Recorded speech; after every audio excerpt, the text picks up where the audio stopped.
What's going on, guys? JSGC here, back again for another Manchester City live watch-along, where today we're going to be doing the live watch-along of Manchester City's Premier League game against Tottenham Hotspur from the Tottenham Hotspur Stadium. Not normally a happy hunting ground for Manchester City, so hopefully Manchester City can try and get the job done here.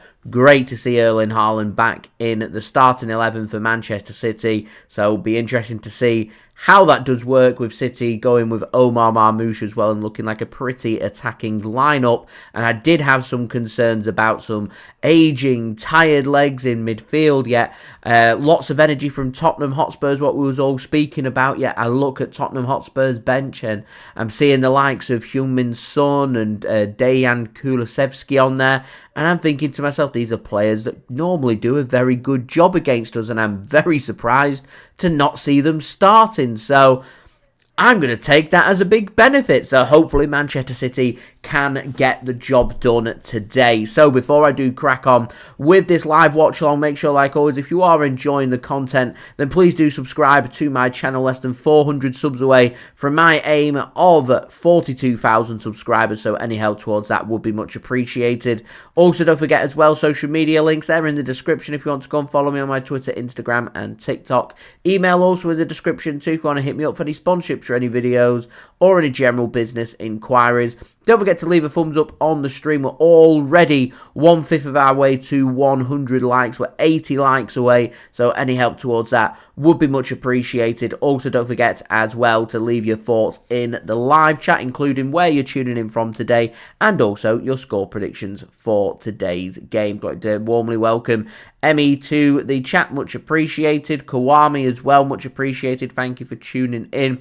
Reckons Jeremy Doku scoring today, starting doing back-to-back games for City for the first time since God knows when. City and Leeds fan channel, thanks for tuning in. Not happy with seeing Matheus Nunes at right back, but the thing is, it's either going to be Rico Lewis that everybody likes to get on the back of, or it's going to be Matheus Nunes, because we've let Kyle Walker go, we've not replaced him, we've not got many options on that right-hand side. So if it's not going to be Nunes, then it's going to be Rico Lewis. There isn't going to be any other option for City whilst we've got John Stones and Manuel Akanji out injured. Akanji out until the middle of April, and Pep Guardiola has confirmed in his press conference for this game between Spurs and Manchester City that John Stones doesn't need surgery on his injury, so he's going to be out for 8 to 10 weeks, which means he's going to be out until around the end of April for Manchester City. So we're kind of limited on defensive numbers. We do have options like Vitor Reis, of course, at centre-back, and of course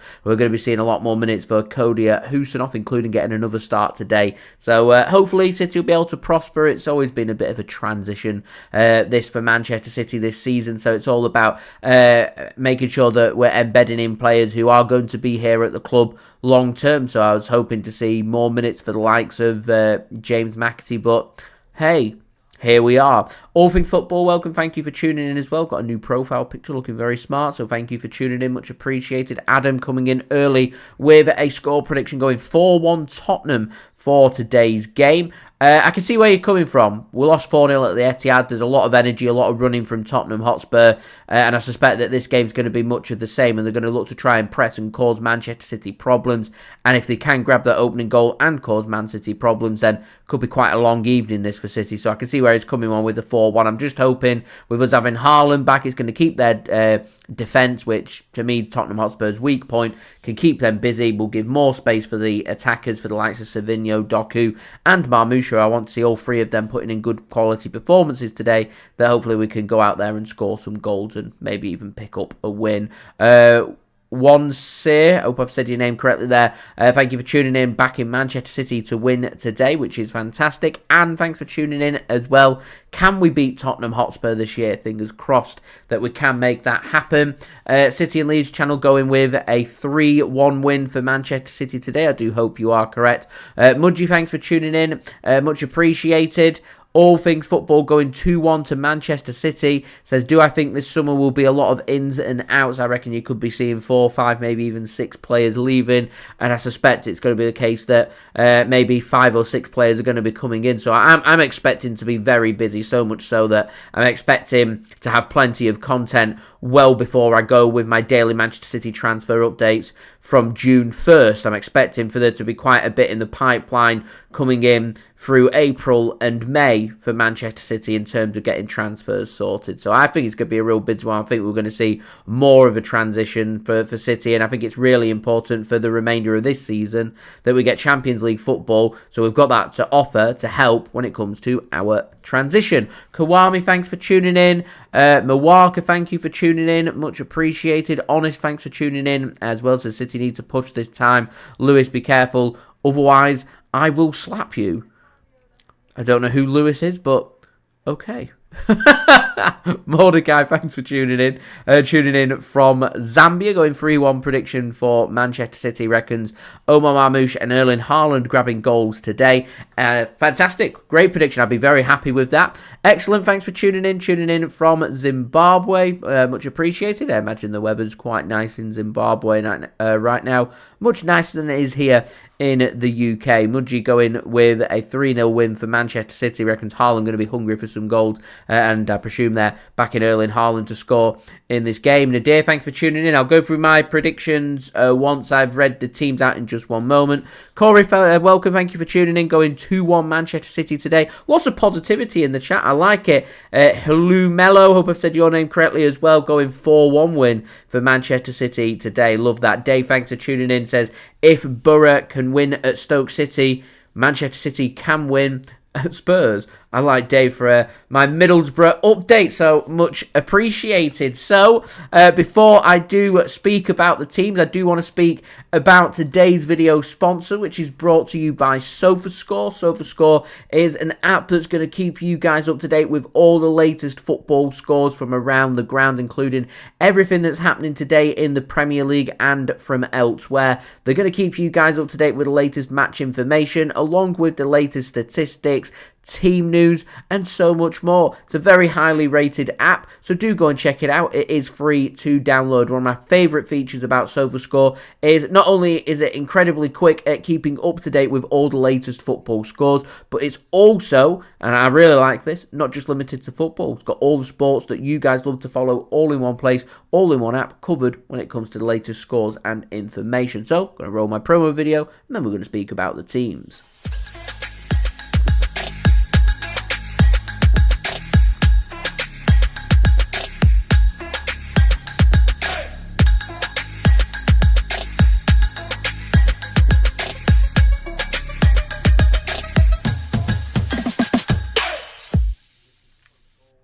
And a big thank you to SofaScore for sponsoring today's video. So just having a look, we've got quite a few games kicking off at 7:30 p.m. GMT here in England. You've got Brentford taking on Everton, Manchester United taking on Ipswich Town, Nottingham Forest taking on Arsenal, and Tottenham Hotspur taking on Manchester City.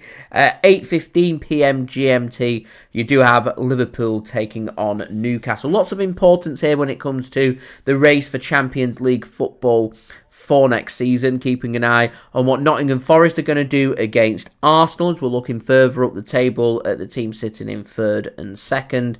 Of course, Tottenham Hotspur are going to try and push and get a result here against Manchester City. Not quite in Champions League contention. Same with Manchester United, but certainly not to be dismissed. And they are teams that are capable, if they are to perform to the best of their ability, of stringing together some wins that could maybe cause City some problems at some point down the line. And there's still so much left of the season. I know we feel like we're getting towards the business end of the season and we're getting to the last few games, but there's still plenty of games left. Plenty of points still to be played for, so nothing's to be decided today. I'm going to keep an eye on all things that are happening there, and of course, keeping an eye on, in my opinion, Man City's closest challenges when it comes to top four football come the end of the season, Newcastle United. We've done ourselves a huge favour in beating Newcastle, not last weekend, the weekend before, at home. So I'm hoping that we can get a favour today off Liverpool at Anfield, and they can take another big step towards the Premier Premier League trophy, and Manchester City, if we can pick up a win today, looking rather good for Champions League football going into next season. So I'm going to go Man City to win. 55% of SofaScore users agree. Over 117,000 votes now have been placed. 31% going with a Spurs win, with 14% going with a draw. I do also have my poll rolling on the chat if you want to go and leave your votes as to who you think is going to win this game. 12% of you guys going with a Spurs win, 88% with a City win. No draws, which I do find quite interesting.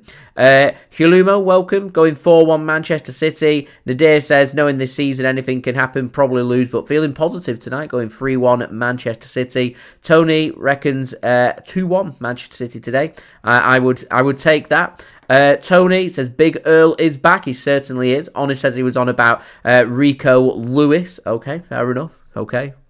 Thank you to Pack as well, tuning in from Nepal. Lovely. Thank you for tuning in. Adrian, thanks for tuning in. Says, as we broke the London Stadium jinx twice last year, hoping for Spurs 1, Manchester City 2. I hope so. We did break it twice. We didn't look particularly good in the 2 games that we played against Spurs this season. In the League Cup, losing here, I think it was 2-0, and losing against Spurs at the Etihad Stadium 4-0 also wasn't fantastic. So we need to be at our very best, if I'm honest, to win this game, is what I reckon. Thank you to the creator, going 3-1 Manchester City today. 01, thanks for tuning in, says, hello Jay, don't think we need to apply more pressure for City and hold them to higher standards. Higher standards, yeah. I would look towards standards being set at the beginning of the season, when we've not brought in a Rodri alternative and he picks up a season-ending injury so early into the season. My standards go from being pretty sky high, trying to bid to do 5 in a row and winning Champions Leagues, to, yeah, I think we've soon realised that that's not going to happen, and instead we're left trying to pick up the pieces with older, ageing players who, in my opinion, City have just neglected the last couple of summer windows. So my standard at the moment set at top 4 football, try and get a major trophy, try and win the FA Cup, and if we can achieve that, then we've got some success come the end of the season, and we'll look towards a big summer in terms of transitioning. Peter, thanks for tuning in. Much appreciated. I don't see Pep Guardiola leaving at any one point as far as I'm concerned. He's untouchable at Manchester City. A man who brings a treble in, automatically going to be untouchable. We can speak about, is he still mentally ready for the challenge that Manchester City offer? We can speak about, is he the right man to take us forward, of course, but I've no doubt about Pep Guardiola, no doubt at all. He's, to me, the best manager in the world. I said it weeks ago, I'll say it again. If Pep Guardiola was to leave, who do we bring in that's better? Because to me, there is nobody better. So, yeah, automatically, we're going by what we were just speaking about with standards. We're pulling standards down because nobody sets as high a standard as what Pep does. So, yeah. Anyway, thank you to Out of the Shadow for tuning in, going 5-2 Manchester City, reckons an Erling Haaland hat-trick. Gramsy, thanks for tuning in, going 6-3 Manchester City, says calling it now. Mano going with a 3-1 victory for City as well. Thanks for tuning in. I hope we can win. I do hope so. Tony, we do see 2 teams that like to press, that like to have the ball, that like to press high. There'll be opportunities, there'll be goals in this game. I feel like first goal wins this game for me today. So there we go. Adrian, 5th could well be good enough for Champions League football. Don't really want to rule anything out. I don't want to take anything for granted and say, let's go for top 5 in case it's Champions League football. We know that it's going to be top 4, so I go for top 4 is what we've got to be looking for. Drillistic says, I think this is more of a good lineup. Reckon City win today 3-1. I can get behind that. I really can. All Things Football says Feyenoord PTSD. I don't want to talk about my Feyenoord PTSD. The City and Leeds fan channel reckons 3-1 City. Marmoush, Haaland, Doku scoring for City today. James Maddison going with the goal for Tottenham Hotspur. Yours says, whose fault is it? Pep's. He decided to bank on Rodri and not getting injured. does Pep Guardiola have... He has a say on the transfers. He's not in charge of the transfers. That falls down to the sporting director. It's the job of Chicky to go out there and bring players in. Rodri's been crying out for an alternative. It was Chicky's job to bring an alternative in. We didn't bring an alternative in the summer, and we find ourselves in this predicament right now. I'm hoping that this predicament's going to be eased a little bit more with us bringing Nico in. So hopefully that can help. But we will see. We will see.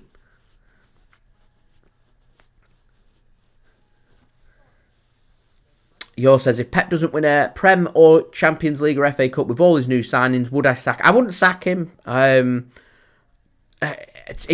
He's the world's best manager. It's a really difficult season.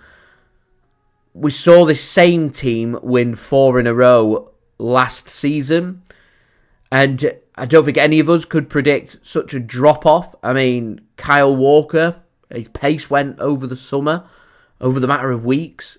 He was a shadow of his former self. Phil Foden, not looked anywhere near as good as what he did last season. He was the Premier League Player of the Year. He's not even in the conversation about the Premier League Player of the Year. In fact, he's not even close to being Man City's Player of the Year. So we've seen things slacken off and drop off at Manchester City, and it's now the time for bringing in new, fresh blood and ideas. And the only thing I'll say about Pep Guardiola is, if he's to leave Manchester City, like so many legends that we've had at the club, it deserves for him to tell us when he wants to leave. If Pep Guardiola at the end of the season says, I want to focus on my personal life and sorting out off-field issues and I want to walk away from the club, I'd be devastated, but I'd wish him nothing but success, and we'd have no choice but to go out and try and focus on the future from there. If Pep Guardiola believes that he's the future at Manchester City and he can help us transition and he can help us to winning Premier Leagues and Champions Leagues again, then I have no reason to doubt him. Certainly not for this season. The standards have been that high at Manchester City that he deserves to have a slack off a season. But that doesn't mean there isn't repercussions about having a bad season. Finishing outside the Champions League is a very unsuccessful season. It sets Manchester City back. It stops us from bringing in the biggest and best players. Florian Wirtz, his name's out there. City are interested. They want him. If Madrid come knocking along with Manchester City, and we've only got Europa League football to offer Florian Wirtz for his first season, he's going to go to Madrid because he wants to play in the Champions League in the biggest and best competition. So there has to be success at the end of this season. It's got to be Champions League football. If we can win a trophy as well, then that would be brilliant for the club, the players, the fans, and everybody to have something to celebrate for what has been, not quite frankly, a very good season for City's very high standards. Yours says, look at Slot at Liverpool. Everyone's replaceable. But how do we know that he's not a flash in the pan? How do we know if Liverpool don't have a drop-off next season? How do we know that Liverpool are running away with the Premier League right now because the Premier League standards aren't very good, and once Manchester City sort out their problems on the field and they can turn up and play to the best of their abilities, how good is Slot then? How adaptable is he? What does he do when his tactics and formations and how he's got his team setting up gets sussed by teams? What does he do then? What does he do if Liverpool go out in the last 16? It's because it's not very good for Liverpool to get knocked out in the last 16 of the Champions League, just like it's not good for us to not reach the last 16. But it's all about winning the big trophies, so I respect Slot to be able to do that, but to me, winning a Premier League is very, very difficult to do. Retaining a Premier League is even more difficult to do. And if you want to have a Premier League legacy and join one of the select few, can you retain a Premier League trophy? That to me is where what defies a great manager from the rest. And Pep Guardiola is very much not with the rest. He's a great. Do you know what I mean? Alex Ferguson as well, as much as we despise, we don't like to speak about Alex Ferguson, but we can't deny everything that he's achieved at Manchester United and how extraordinary what he managed to achieve there was. It's nothing short of phenomenal. Just like it's nothing short of phenomenal what Pep Guardiola's managed to achieve. And, Alex Ferguson was allowed bad seasons. Pep Guardiola's allowed a bad season. I mean, we could even bring into the topic Mikel Arteta. Is he a success at Arsenal or not? Well, he's not winning the big trophies. He's got Arsenal competing again. I respect him for being able to do that. I think from his time at Manchester City, I know what he can offer. He's great. He's a really good manager, but is he a great manager? There's a big difference, really big difference. And you want to be a great manager, win a Premier League, retain a Premier League. Players are motivated. They want to win a Premier League. They want it to happen.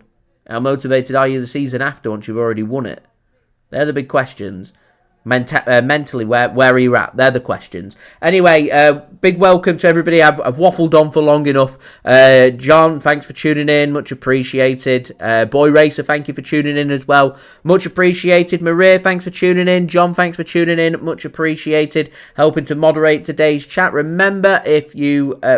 only a couple of rules. Have a good time here on the JSGC channel, and also make sure you're keeping things friendly and making sure we're not spoiling it for others. So, very quickly, today's video sponsor brought to you by SofaScore. Links and details, they are in the description. I've not even gone through team news. Tottenham lining up with a 4-3-3 formation. Vicario in goal. Porro, Gray, Danso, Udogie starting as their 4 centre-backs. Into midfield, they've got Bentancur, Bergvall and Maddison. Up top, you have got Brennan Johnson on one side, Odegaard on the other, and Tell starting as their striker, led by manager Ange Postecoglu. On the bench for Tottenham, they've got Kinksy, Reguilon, Shed Spence, Basuma, Sarr, Kulusevski, Son, Scarlett and Timo Werner. They are missing a fair few players, including Solanke, Richarlison, Van der Ven, Romero, and also Dragusin as well. So they're having some problems defensively, but seeing the informed Jed Spence on the bench, Yves Basuma on the bench, Kulusevski, Son. They've got players that can make a difference from the bench, but to me,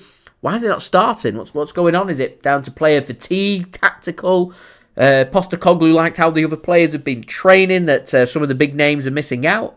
I don't know. Anyway, Manchester City lining up with a 4-2-3-1 formation. It is Ederson once more given the nod in goal. Back four made up of Matheus Nunes on the right-hand side, Josko Gvardiol on the left-hand side. Khusanov starts at centre-back alongside Ruben Dias, captaining Manchester City today. Ahead of him, you've got Nico Gonzalez and Mateo Kovacic. Omar Marmoush completing a midfield three with Savinho on the right, Jeremy Doku doing back-to-back games on the left, and Erling Haaland starting up top, returning from injury and starting for Manchester City today. On the bench, you've got Stefan Ortega-Moreno, Rico Lewis, Nathan Ake, Jack Grealish, Kevin De Bruyne, Ilkay Gundogan, James McAtee, Phil Foden and Bernardo Silva. So there we go. Amelia going 4-1 Manchester City today.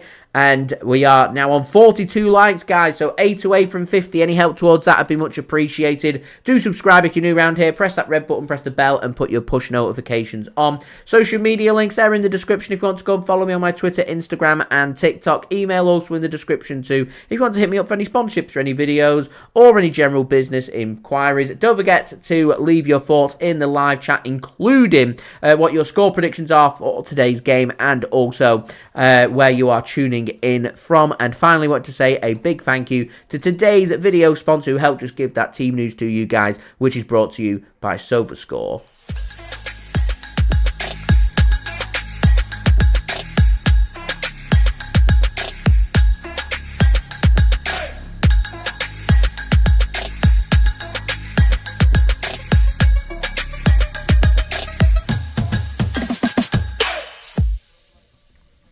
And a big thank you to SofaScore for sponsoring today's video. Do go and check them out. Links and details there in the description. So, players have made their way out of the tunnel. They've done the handshakes. We're getting a rendition of "Oh When the Spurs Go Marching In."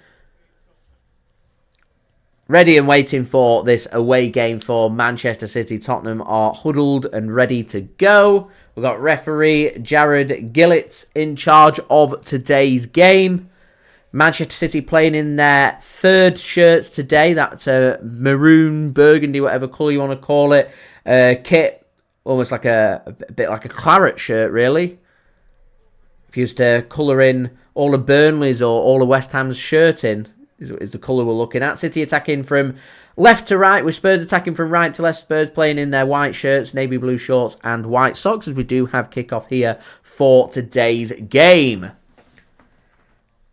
Just thanks for tuning in. Going 3-1 Manchester City as we are on to 49 likes. Just one like away from 50. So any help towards that would be much appreciated. Now, out of the shadow, thank you very much for your donation. I've just been trying to find time to speak about the donation. We've finally had now we've had kick-off.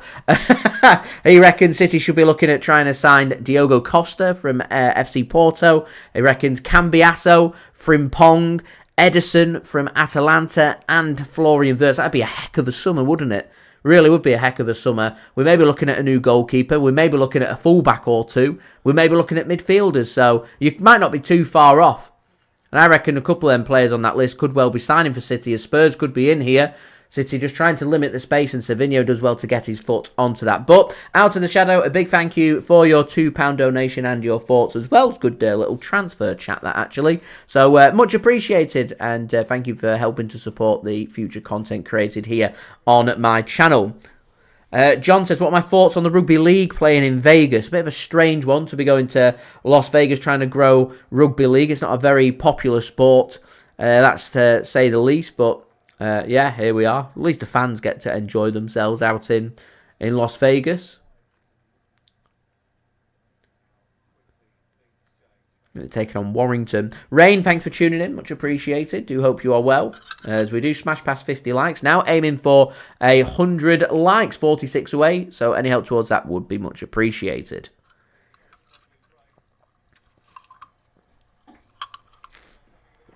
Good high press that from James Maddison. For me, that's the midfield danger that City have got to be wary of.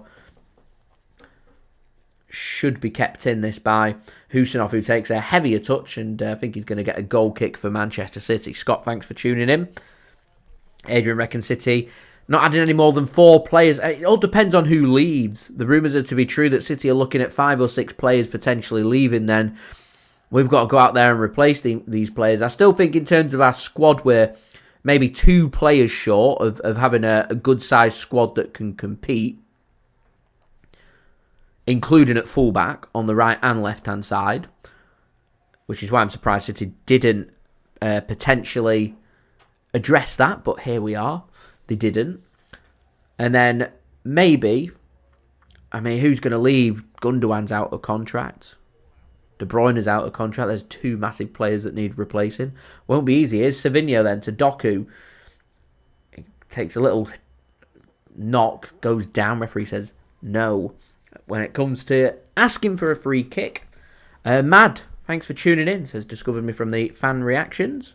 Come on, City, much appreciated. Thank you for tuning in, and hope you enjoyed the reactions on there as well. All Things Football says, I'm a headless chicken in the transfer window. I can't tell what news is real and what is fake. That's where do I transfer updates? That's my job. It's my job. I will tell you what's true and what's fake.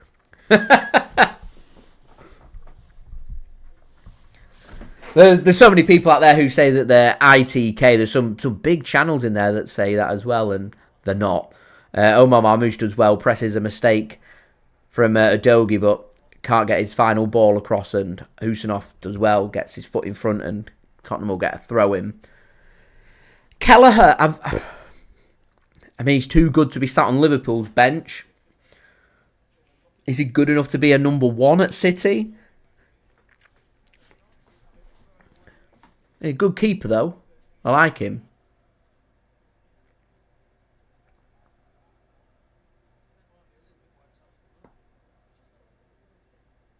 Would Liverpool want to sell to us? Rain, Haaland, healthy? That's a good question. Fit to start? Yes. Healthy? I'm not so sure. Here's Spurs then coming forward into the penalty area. Khusanov being kept very busy. Makes an interception. It will, though, be a corner kick to Tottenham Hotspur. Jordan, thanks for tuning in. Somebody told him that we're selling Ederson. Do I know if it's true? Well, we'll look at the facts. The facts are there was interest in Ederson last summer from Saudi Arabia. He was interested in that move. He wanted that move. They weren't willing to pay the price to sign Ederson. And the stance that I've heard from Manchester City is very much that if the right offer comes in, then he can leave. But that's the same with any of the players. You know, Bernardo, John Stones, etc., etc. You want him, or these players, pay up. Well, there we go.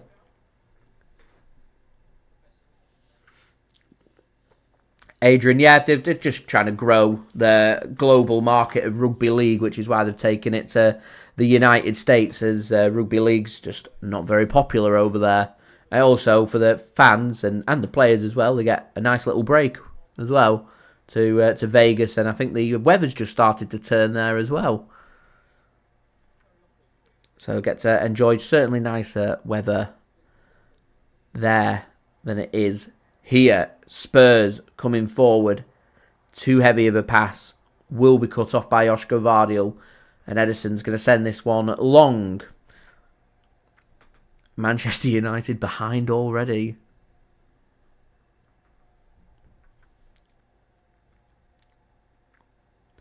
As a ball comes forward from Kovacic, will be cut off. Adrian says, Kelleher hasn't been great this season. He reckons if Ederson goes, Trafford would be his first choice.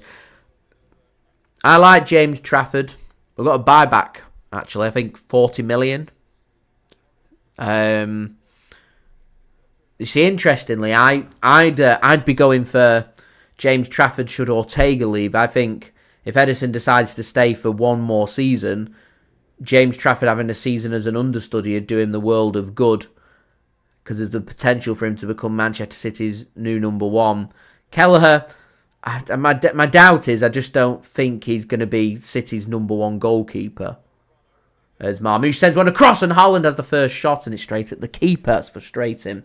So, I'm not sure. We keep getting linked with Costa from FC Porto. He's a good goalkeeper. He had a really good European Championships last summer with Portugal. He looked really good.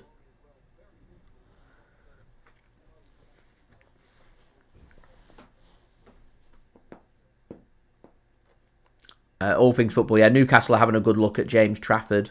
We've been linked with several goalkeepers. As a long ball comes forward, as Haaland has it stolen out from under him from goalkeeper Vicario. Mad says, would it still be glory hunting if someone was to support City right now? Well, it depends. It depends on the context. You know, there's kids out there who have not really got a full understanding of football. So when it comes round to them picking a team to support, there's lots who, through no fault of their own, just down to their age, will pick Manchester City to follow because of the players that they've got, the football that they play, the success that they have on the pitch. And it's always going to be the case. Teams that are successful get to grow their audience. They get more and more fans. As Doku goes shoulder to shoulder, squares one across looking for Haaland, but read all the way by Udogie, and that will be Tottenham Hotspur bringing it forward. City just springing in a bit of press. Good to see. It's aggressive. It's an aggressive, quick game this so far. So it depends. There's others out there who support other teams who think, I want to support Man City because they're successful. They leave their team to support Man City. And when people are doing that, that's when you look at glory hunting, because you're literally just supporting for glory. And if Man City were to be knocked off the perch, because there will be some people out there who will think, Man City haven't won anything this season, they're not looking that good, Liverpool have looked good, I want to support them instead. Fickle fans.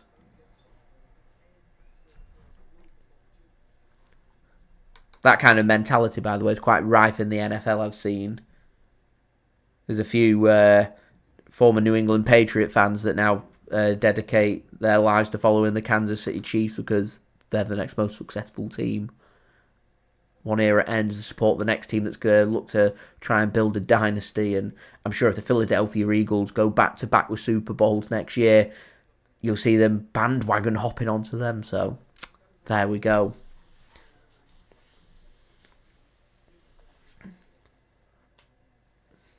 In terms of goalkeepers, there isn't many goalkeepers out there. There isn't the complete package, is there? Seamus, welcome. Thanks for tuning in. Yeah, there's not many goalkeepers out there there's nobody better than Ederson with the ball at their feet, but there's lots of goalkeepers who are better with their shot-stopping ability. So you're facing that, like, there's no well-rounded goalkeepers out there. There's no world-class distribution goalkeepers who are also very good with their shot stopping as well. There isn't one. So I think you've just got to try and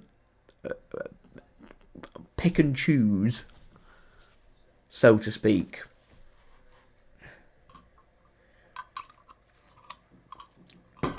Anyway, guys, don't forget, leave a thumbs up. Do subscribe. And do check out today's video sponsor, SofaScore. Manchester United are 1-0 down at home to Ipswich. City look to try and spring Erling Haaland away. Doesn't work. It was Nico trying to play a ball forward. Marmoush was trying to press. Spurs do well. Brennan Johnson picks the ball up. He's had a bit of his personal life plastered all over social media over the last few weeks with vicious, vindictive, fake rumours. So much so that he had to put out purposefully intended Instagram posts to confirm that he wasn't actually dating some lady from OnlyFans that had done some things. Yeah. So Brennan Johnson's name's been out there for the last couple of weeks, and on the field looked pretty sharp. I think he scored at the weekend against Ipswich. I think he might even have scored a brace. So, yeah, he's a danger. Needs to be dealt with by City today. Jordan, is my name JSGC? It's the initials of my name. It's Haaland, surely! There you go. It's as easy as that. It's that combination again. Jeremy Doku, Erling Haaland. And this time, Jeremy Doku getting his head up, looking across, picking his pass, getting some end product. And the all-important opening goal here at Tottenham Hotspur Stadium goes to Erling Haaland, and Manchester City back from injury and back in amongst the goals. Just making sure he's onside before I change the score. Let's have a look. Once again, just exposing Spurs' high line. City prepared to press and get players forward. Doku definitely onside. It's tight. I imagine VAR will want to have a look at this, because Erling Haaland just picks up a little pocket into space. Little deflection sends it on its way through to Erling Haaland, and he's there just to tap home. I was waiting for confirmation that this goal does stand, and I'll change that score up. But neat and tidy football, that from Manchester City. And yeah, we do have a kick-off. So the goal does stand, and Manchester City 1-0 ahead. The all-important opening goal falls to Erling Haaland. I wasn't expecting him to be fit, so I took him out of my fantasy team. Whoops.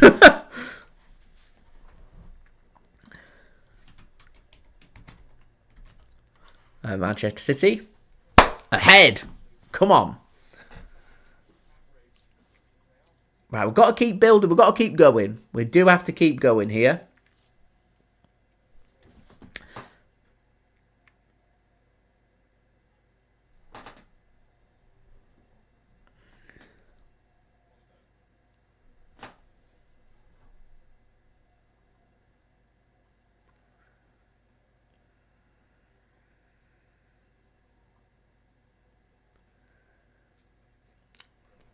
Spurs just trying to link up their passes there, but not quite working out, and goes behind for a throw-in then to Manchester City just inside their own half. Erling Haaland, 20 Premier League goals for the season now, still 5 behind Mohamed Salah in the race for a golden boot. I imagine Erling Haaland could do with a few hat-tricks to try and get him back in contention for the golden boot. All things football, it's a good question. I like that question. Florian Wirtz.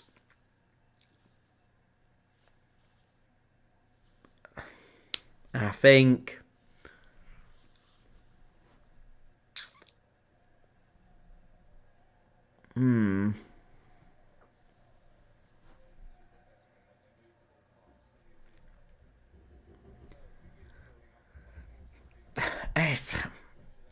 it's difficult because we brought Nico in and he'll want to play when Rodri's playing, so we're looking at a player that you want to alternate with them.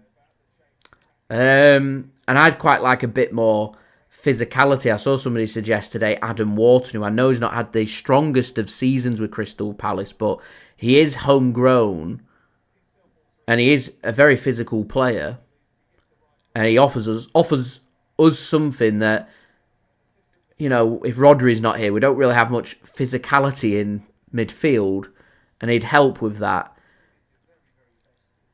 And I think he'd be more happy to be a squad player at City rather than going through the motions at Palace. So he'd be somebody that and he's got bags of potential. He's only young, so he'd be a player I'd be taking a lot of interest in.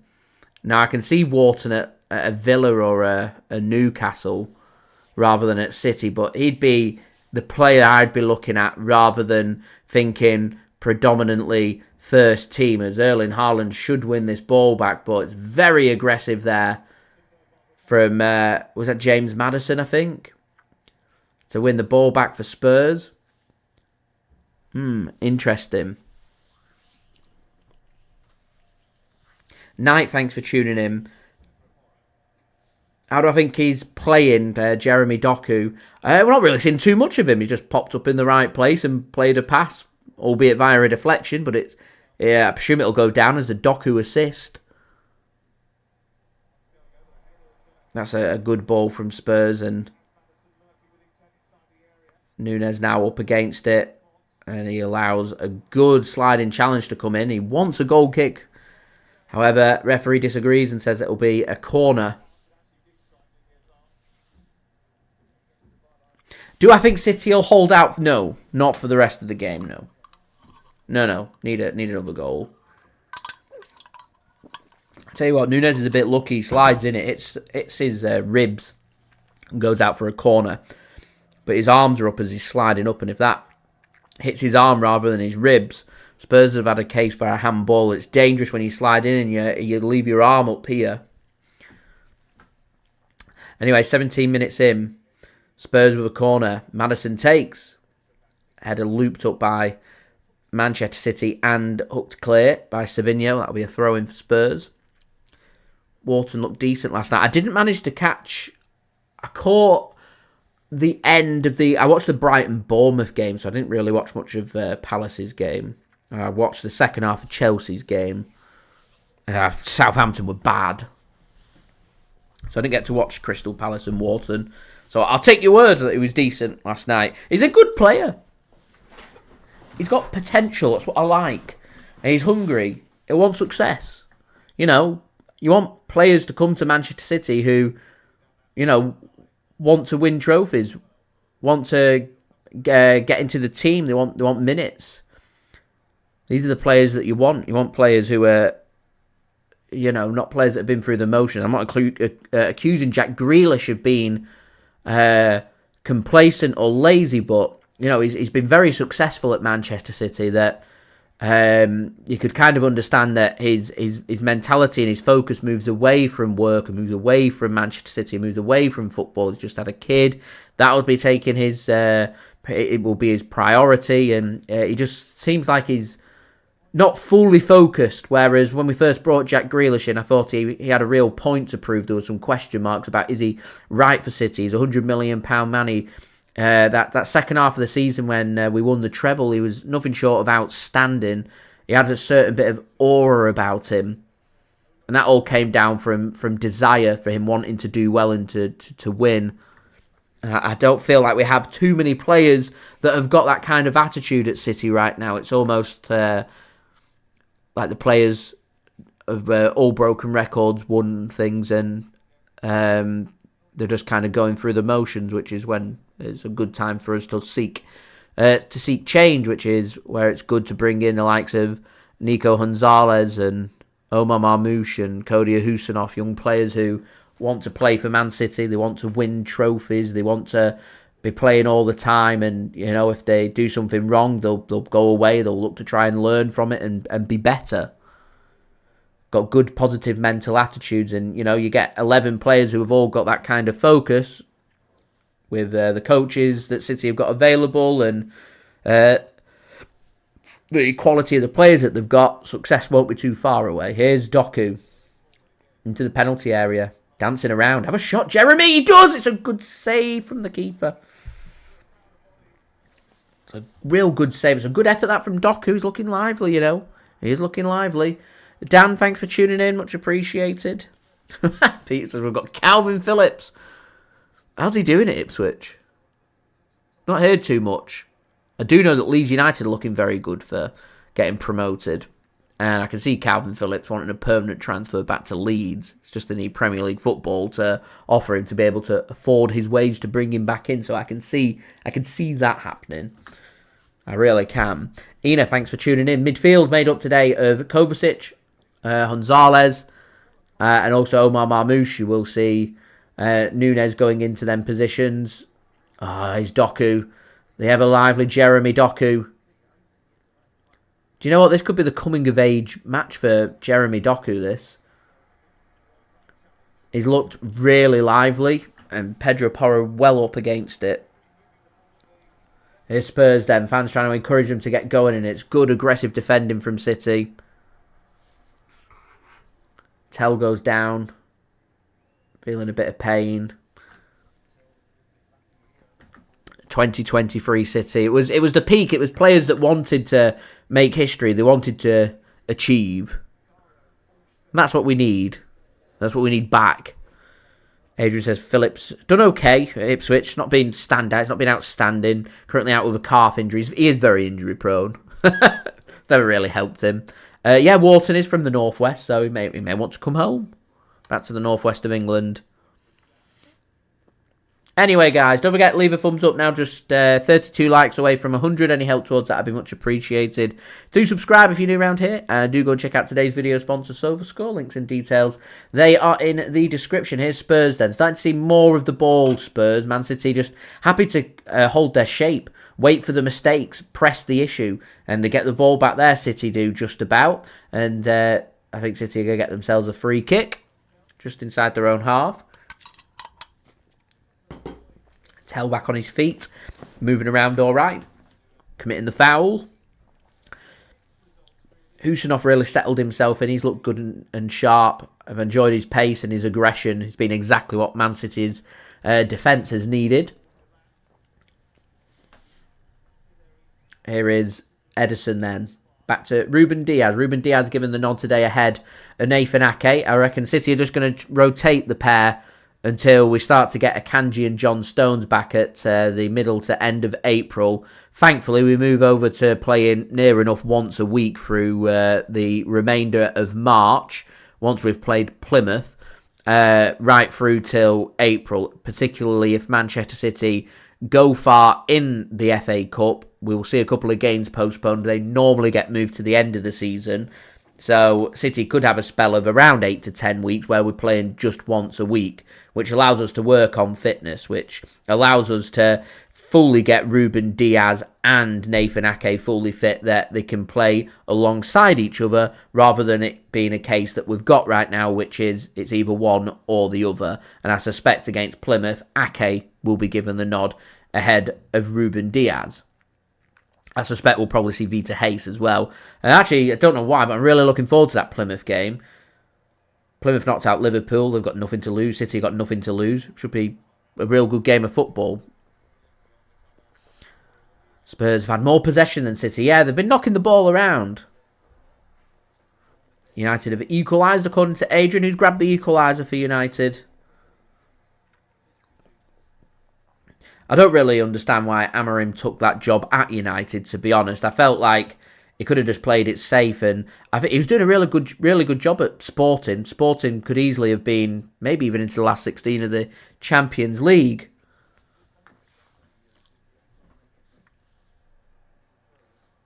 And he sacrificed it all to go to United, and he's under pressure now. You know, he doesn't get off to a quick start for Manchester United next season.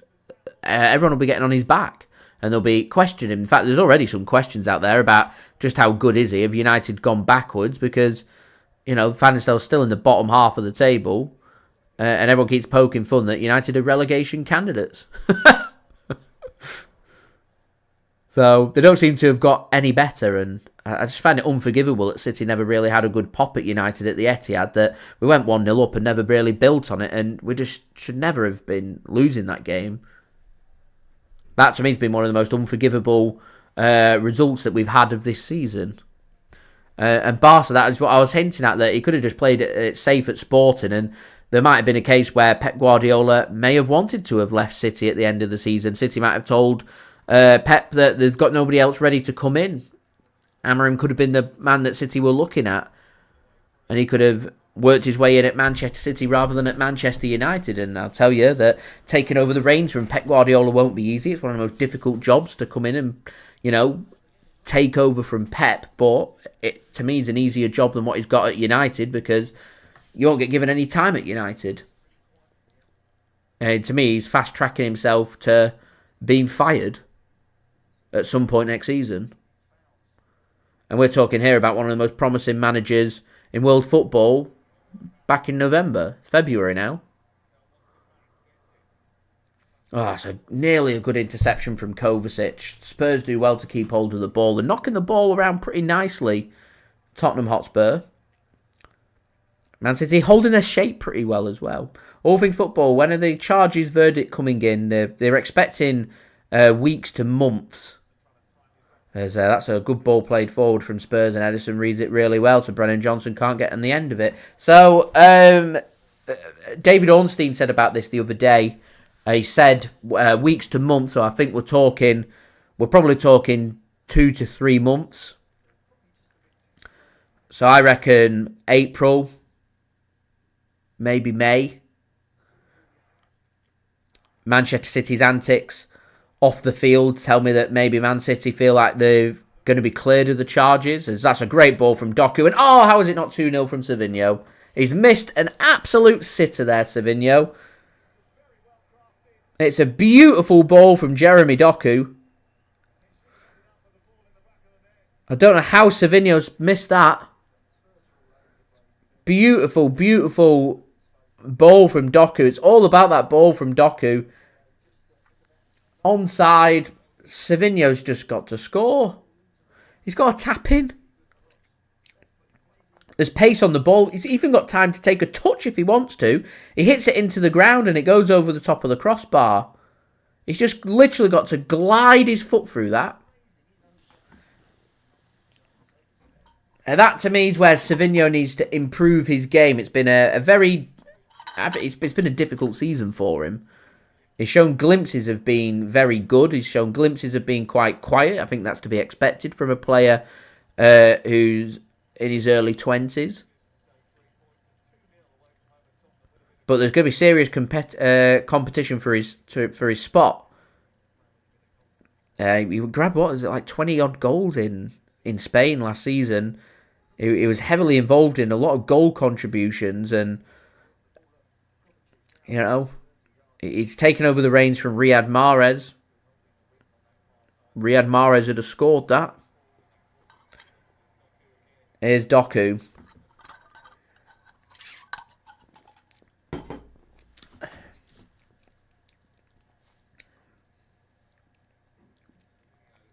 And this is where you've got to be thinking about a positive mental attitude, not dwelling on what's just happened, but, just getting back up and saying, right, next one that comes along, I will put in the back of the net. And, we've been waiting near 2 seasons for that Jeremy Doku. That's what I was speaking about before. Is this the coming-of-age performance from Jeremy Doku? Where at last we get to see why we paid £60 million for him. And I'm going to say the same about Savinho. When are we going to get to that moment for Savinho? Here is Savinho now into the penalty area. Just squares one across for Nico. He's under pressure. He's got to find the pass. Kovacic threads one to Doku. And Haaland! Oh, he's missed! How? How are we not 2 or 3 up here? I hope we don't come back to regret this, but Haaland should bag there for me. How are we not 2-0 up? Nico does really well just to find a short pass to Kovacic. I thought Kovacic was going to hit it. Doku plays a nice sensible pass for Erling Haaland, and Erling Haaland should score. Here's Doku. Everything's running through this left flank. He threads a ball across. Spurs will deal with it, and they'll get it clear. And they'll just find touch for City back. Haaland, he just straight at the keeper anywhere but straight at the keeper.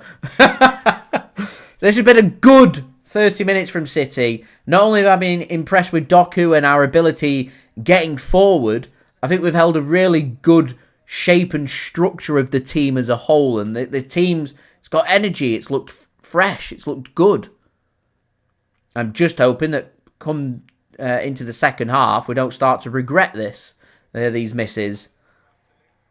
There's a lot of roll in there, and that'll be a free kick and the first yellow card of the game as Manchester United are 2-1 ahead now. So Bentancur into the book for a sliding challenge on Matheus Nunes. He doesn't get the ball. He's late.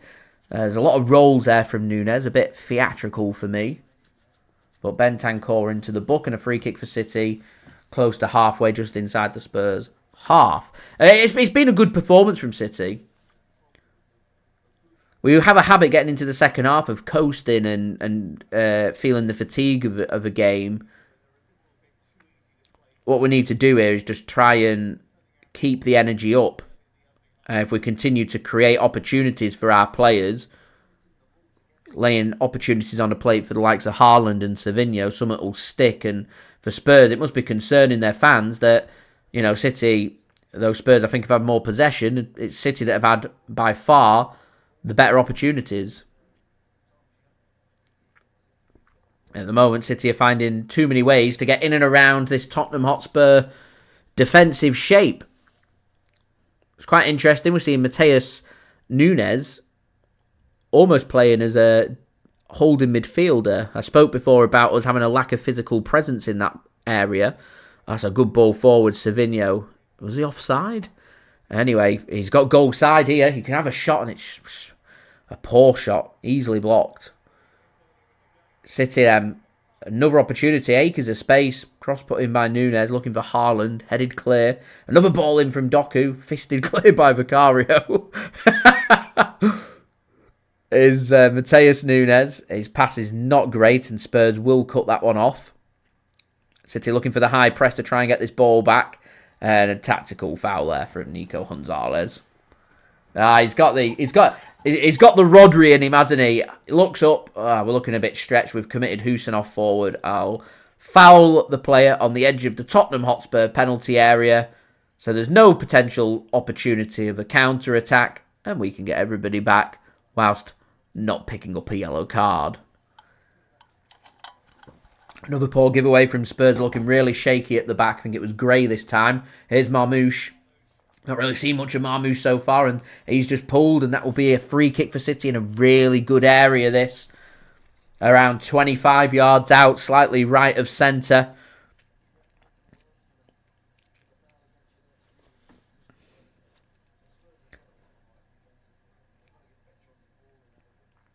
Spurs really struggling at the moment. We've got to capitalise. We've got the first goal. We've got to keep going. Try and get that killer 2-goal cushion. If the game's there to be killed off, you kill the game off. For me. Easy as that. Anyway, guys, 24 likes from 100. Any help towards that would be great. Do subscribe if you're new around here. Excuse me. And do go and check out today's video sponsor, SofaScore. Links and details, they are in the description. So it's a 3-man wall, slightly further than 25 yards. It looked like we were fouled much closer to the penalty area for me than where this ball's taking place. But here we are. Marmoush stood over it. He's got a good free kick on him, Omar Marmoush. Not really seen many free kicks, direct free kicks from City. It's about 30 yards out this rather than 25, and it's straight into the wall from Omar Marmoush, and that will be a throw-in for Manchester City then. So, 11 minutes to go to half-time. Deep discussions taking place on the Tottenham Hotspur bench. Got plenty of players that can come on and make a difference for Spurs. Kulusevski, Son, Spence, Bazuma. Good players on there.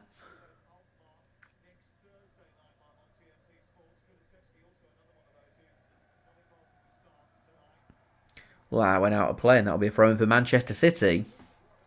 All things football, we certainly could have been 4-0 up. Maybe should be 4-0 up. 7 attempts, 4 on target.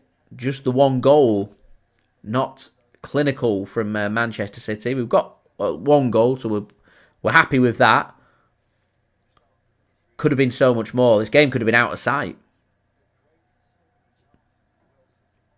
Poor ball from Khusanov, cut off by Spurs. City just drop everybody back.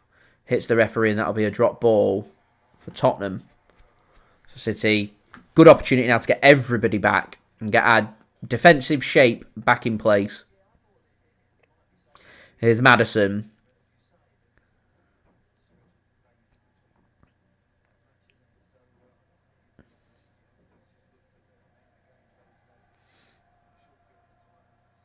Spurs just knocking it round. On the right-hand side here, here is Gray. He's going to dink a ball forward. Should be cut off and is by Khusanov. City will clear that one.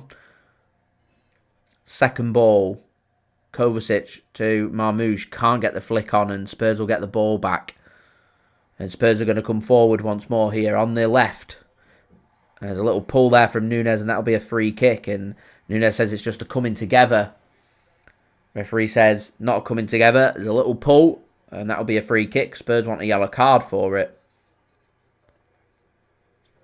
Maddison not happy. Leads the complaints with the referee.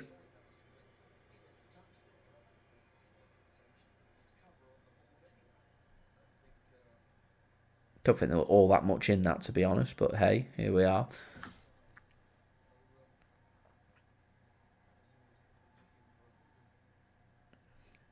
So free kick then for Spurs. Good position to put a ball into the box. Ask some questions.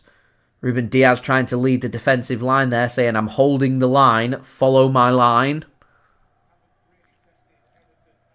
Maddison then, an opportunity here to put a ball into the City box.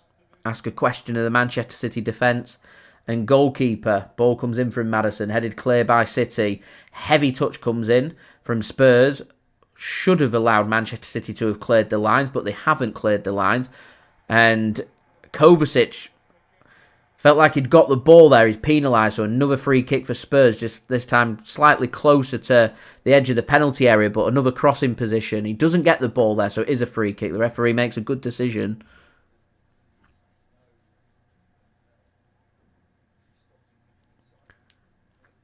So more defending for Manchester City to do. And it'd be very Manchester City, wouldn't it, to have all these opportunities, not be clinical, found the 1 goal that we're looking for. Spurs have done very little in 38 minutes. First attack come forward and score a goal. It'd be very much a Manchester City thing to do, certainly for the 24-25 season. So Maddison to take the free kick. Ederson gets a fist onto it and they can get it clear. Still, Spurs have got the ball. Still, Spurs have got the potential to put something into the City box of quality. Here's Udogie.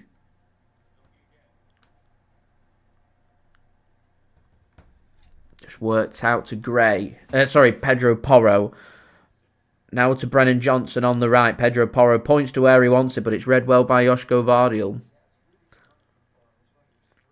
So, fair bit of defending here. Spurs just showing that they are still well in this game, and Man City aren't having it all their own way. Vice, thanks for tuning in. I miss Mahrez as well. Another very classy player. Had a lot of aura about him. Brilliant player. Kwame, thanks for tuning in. We are wasting a lot of opportunities. I just hope it doesn't come back to haunt us. City eventually force Spurs all the way back to Vicario, and it'll allow City just to push further forward. Here's Maddison then. He's having to play in a very deep role today, James Maddison. As we're now 22 likes, guys, away from 100. Any help towards that would be great. Here's Udogie now. To Maddison. Extra support in midfield provided by Bentancur. Work to the right. Gray's going to send one forward. Looking for the run of Brennan Johnson. It's going to be cut off, though, by Ederson, and Manchester City deal with that. Lewis, thanks for tuning in. Said he'd like to see Pedro Neto at Manchester City. I quite like Cunha from Wolves. Pedro Neto made the move to Chelsea. City get themselves a free kick. Foul from Udogie on Omar Marmoush. Yeah, Savinho needs time. He's young. You need 2 seasons. He's adapting to a new league, new manager, a new place and everything. It takes time. I remember Rodri not being very good in his first season at City. He wasn't.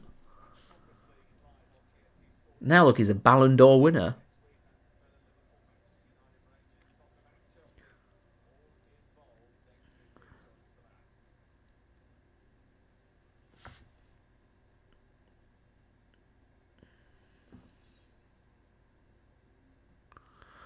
It's a poor ball forward from Manchester City, and in the end, it's good work. I think it was Nico in there.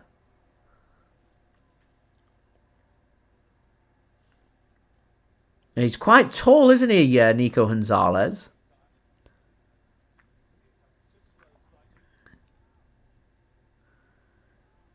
Like a unit sitting right in Manchester City's midfield is Savinho then up against a doggy. He's got the support of Matheus Nunes now. Oh, it's good work from Nunes and Savinho. A good combination of passes there. Here's Kovacic then to Savinho. Nunes gets a corner for Manchester City. As we're now just 21 likes away. Kwame, yeah, I feel like Nico does need that extra bit of support in midfield. He'll get that once we get Rodri back. But it's amazing once you take away some of the tired, ageing legs of Manchester City. Let's have a look at the average age of the squad today. So you take away Bernardo Silva, Gundogan, De Bruyne, and all of a sudden how fresh Manchester City look. I mean, the average age of City's squad today, just 24.7 years.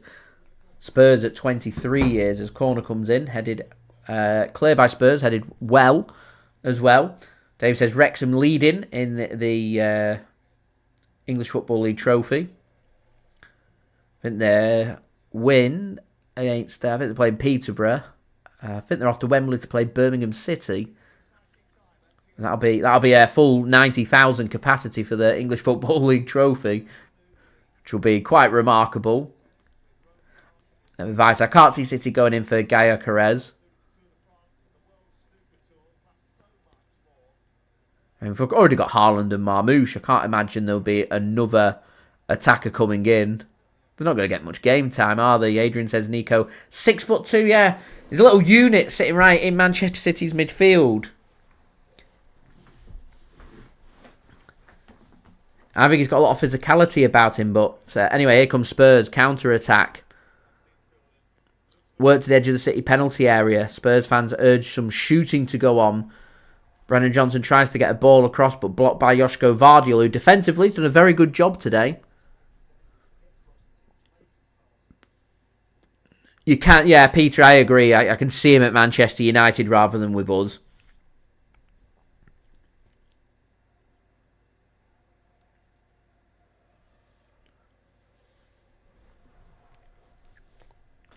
So just 90 seconds away from going into added time of the first half. Some defensive work for City to do. Spurs trying to thread through some passes. Nico Gonzalez does really well just to get City the ball. Doku fouls his man. There's going to be another free kick for Spurs and another chance for them to potentially put a ball into the City penalty area. I feel like Spurs have got a better grip of the game in the last 15 minutes of this half than they have in the first half an hour. City getting 3 or 4 big opportunities, not put them 3 or 4 opportunities away. And whilst there's only a goal in it, Spurs will fancy the chances in particular with the players that they've got available to them from the bench. So Pedro Porro, former City man, stood over this. This is going into the penalty area. Gray's forward, Bergwald's forward, Odobert forward. Ball comes in, header won by Spurs, and Ederson has his first thing to do. Backpedaling, just gets his hand onto the ball from dropping into the underside of the Manchester City goal. So good header. They were going in. Very difficult to score from there, but it was going in. There's a needed save from Ederson. So here we are. Maddison with the corner. Cut off by Doku. Cut off well. Doku's got the pace. City are getting 5-6 forward here. Here's Doku. Can he get his pass right? He can. Nunes plays one across. There's just too much on it for Omar Marmoush. He will get the ball before it goes out of play, but he's forced wide. And the counter-attack just kind of taken away from City as we're into the first of just 1 minute added on. So this will be the last attack of the half. A ball comes in, headed clear by Spurs. Flicked on by Spurs, cut off by Josko Gvardiol. Here is Abdukodir Khusanov. Works it to Savinho on the right-hand side. Erling Haaland just staying in around the penalty area. Under pressure there, Savinho. Nearly gives the ball away. Khusanov does well just to wrap that up. And Manchester City got 10 seconds or so to try and get something forward. Here's Doku. City just happy to knock this round, so we're just going to get this into half-time, it seems. And we're ahead as the half-time whistle does go here at the London Stadium. Manchester City, first 30 minutes, finding it all too easy to get through Tottenham Hotspur's defence. They lead by a goal to nil and should, in my opinion, be leading by more. But we aren't. We've got work to do in the second half. We want the assurance of grabbing a killer second goal. Pep Guardiola's gone over to Nunes, probably for that bad ball right at the end on that counter-attack. He gets that right, City are in. He doesn't. But, all in all, defended pretty well. Defensive structure's been pretty good. Pressing games looked pretty good. There's energy there. We don't look tired. We've got a clean sheet right now, and we're winning. And we know if we don't concede in this game, we pick up a really big 3 points. So, as it stands, looking pretty good. I do keep saying, I say this all the time, in particular from February as we enter into the business end of the season, that when you get to this business end of the season, no longer comes about performances, it becomes about results. And sometimes you don't have to be playing exceptional football to win games. Sometimes you've just got to be able to put the ball away once and have the ability to keep a clean sheet and be able to 1-0 a game. And that's what we've got to be looking for. So, let's have a look then at today's statistics for this game. So, this is brought to you by my video sponsor, which is brought to you by SofaScore. Links and details, they are in the description. I will roll my promo video right now.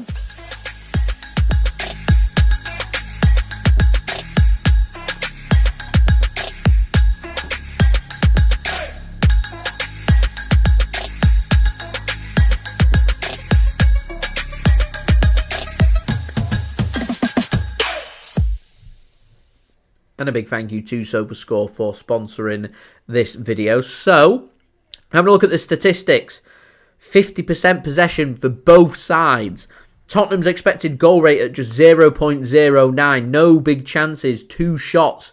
And managed to, of them 2 shots, get both of them on target, asking questions of Ederson. Manchester City, 7 shots, 4 on target, 4 big chances, 1 goal. Our expected goal rate at 1.91. Game suggesting that City should be at least 2-0 up right now. And we don't have that killer 2-goal cushion. We're 1-0 up, and whilst it's 1-0, Spurs are always in this game, despite for the large majority of that first half being the team that's playing second fiddle to Manchester City. So we need to be more clinical. We do need to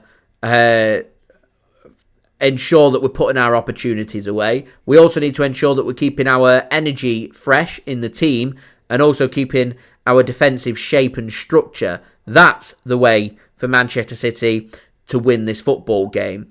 Really interesting. 50% possession, 248 passes for Spurs, 244 for Manchester City. There aren't many teams that outpass Manchester City. Yeah, Spurs have had 4 more passes than City, so a very interesting tactical battle, but City have absorbed pressure really well. They've found ways to create opportunities. They've just quite simply not put the ball in the back of the net, and that's what they need to try and focus on going into the second half. I don't think I'd be changing all that much. as Ipswich have found an equaliser and Manchester United are down to 10 men against Ipswich Town, who are currently in the bottom three at home at Old Trafford. There you go. Other half-time scores. Brentford lead by 1-0 against Everton. That goal coming through Visser right on half-time. The other game at half-time is Nottingham Forest 0, Arsenal 0.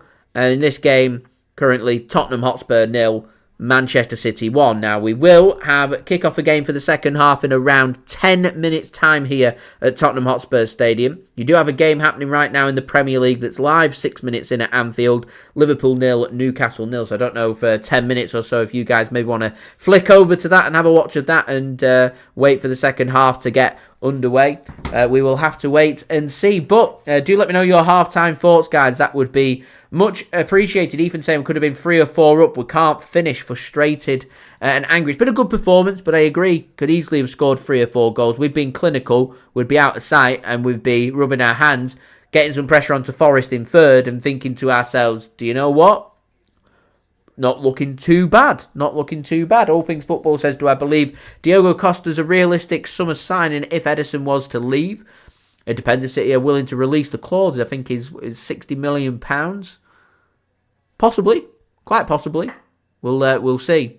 Ethan says, worried about Spurs now bringing on the likes of Jed Spence, Heung Min Son and Kulusevski, and it'll make a difference going into the second half. You have to wonder how long is it going to be before we see these players for Tottenham Hotspur. As I did say, for the final 15 minutes of that half, Tottenham got a better grip on the game. City were struggling more to create opportunities, and Spurs were asking some questions of Manchester City. So we'll see just how long it takes for Postecoglu to make changes, and if he does make changes, might even come at half-time. Sim, thanks for tuning in. Says Man City have missed a lot of their chances, and I pray this lead doesn't slip away from our hands. I'm hoping we don't come back to rue their missed chances as well. Fingers crossed we can have a good positive second half and pick up an all-important 3 points on the road at Spurs Stadium. One of the most difficult away games for us to try and deal with. So guys, we're just 14 likes away from 100. Any help towards that would be much appreciated. Do subscribe if you're new around here. Press that red button, press the bell and put your push notifications on. Get your halftime thoughts in the live chat. That would be much appreciated. Do also go and check out my social media links. They're in the description if you want to go and follow me on my Twitter, Instagram and TikTok. Email also in the description too if you want to hit me up for any sponsorship for any videos or any general business inquiries. And finally, do go and check out today's video sponsor, which is brought to you by SofaScore.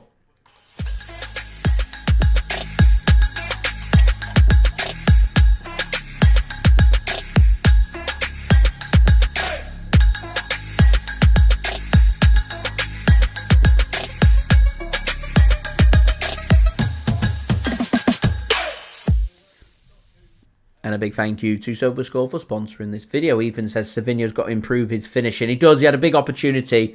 We should have at least 2. The fact that we've only got 1 tells me there's been some serious problems when it's come to Manchester City's finishing. Haaland could have had a hat-trick, really, in that first half. Didn't see all that much from Omar Marmoush yet. Here we are. So, yeah, do get your halftime thoughts in the chat. That would be much appreciated. Bo, thanks for tuning in. Much appreciated. So, I've got some halftime entertainment for you guys to enjoy. It is brought to you by my partner channel, Mixid. Links and details, they are in the description. Do go and check him out. Do go and like and subscribe. So, whilst I've got the halftime entertainment rolling, go and grab yourself a drink, grab yourself some snacks, and I'll see you ready for a big second half here for Manchester City leading at Tottenham Hotspur Stadium by 1-0 against Spurs in the Premier League. But this is the halftime entertainment brought to you by Mixid, the Alabama Slammer. Enjoy. What's going on, guys? Mixid here, back again for another cocktail. So today's cocktail, we are going all American here with Alabama Slammers. Gotta say, it's a very much a classic. Very popular in the 1970s. Gotta say, it's still popular throughout the 80s and 90s, and it's one of those, it can be appreciated. It's a classic. It's the Alabama Slammer. It's certainly a strong one, but I wouldn't have it any other way. So let's get straight into this. So to make the classic Alabama Slammer, it is 4 ingredients, but I did see a weird little variation of it. But I'm going traditional today of amaretto, sloe gin, orange juice and Southern Comfort. But the weird one that I saw was a substitution of the amaretto with vodka and grenadine. So that's a little bit of a weird take. I've never seen a Alabama Slammer with vodka in it before. But for this, we will stay true to its roots of Sweet Home Alabama. So let's make it the traditional way. So get your highball glass and fill it with ice, which I've already done. Fill it right to the top and put to one side. So what you want to do now, guys, is get your cocktail shaker and put in 4 to 5 ice cubes. First ingredient into the tin, my friends, is a 30ml or 1 ounce of Southern Comfort.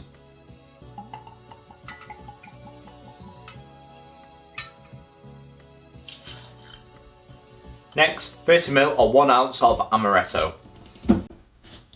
As you can see, we are using it at Serrano.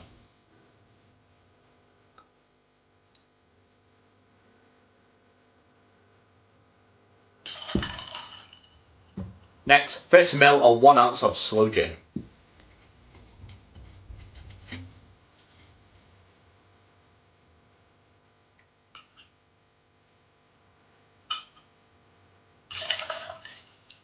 And last but not least, 2 ounces or 60ml of freshly squeezed orange juice.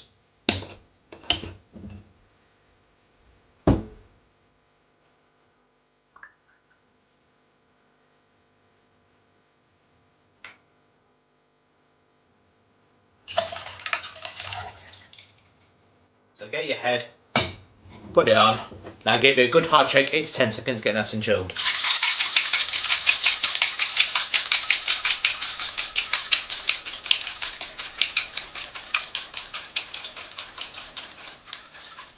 Now get your highball glass and strain into it.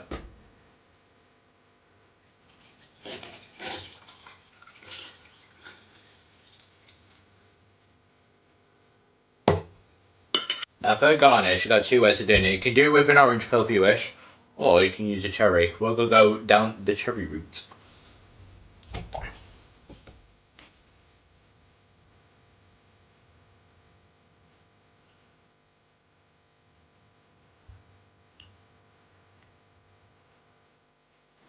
There we go, one Alabama Slammer. It may have lost its appeal over the years, but it's still very popular in the state of Alabama. Because it's a very fruity drink, this, and certainly it's quite a strong one as well. And that's where it gets its name from, the Alabama Slammer. Cheers. How does it taste?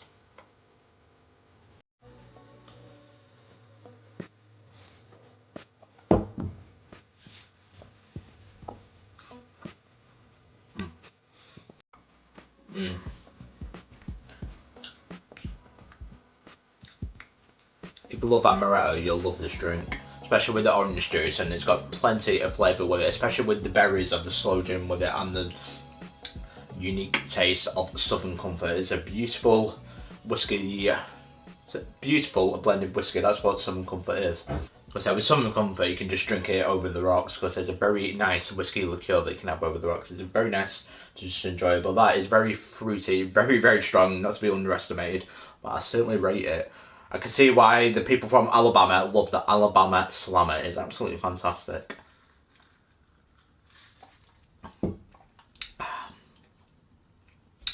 I don't think that tastes right if you add vodka with it. Because I say the amaretto is what makes this drink, in my opinion, especially because of the tartiness of it. Because it's a unique taste of the amaretto that makes it. It's because it tastes like almonds. That's what it is. Like amaretto almond has that very nice sweet taste with it. It's absolutely beautiful. But for that, I'd probably give it a solid 8.5 out of 10. That is the Alabama Slammer. What do you guys think of it? If you ever had it, do let me know in the comments below. I was going to say, so any American drinks or any American cocktails, do let me know in the comments below. I was going to say, I've always loved tasting different cocktails from different states in the US of A. Absolutely fantastic. That's the Alabama Slammer. But if you're new around here, guys, don't forget to like and subscribe to Mix It for more cocktails like this, more American drinks like this, more American cocktails, and I will see you guys for the next one. Cheers. Have an awesome day, everyone.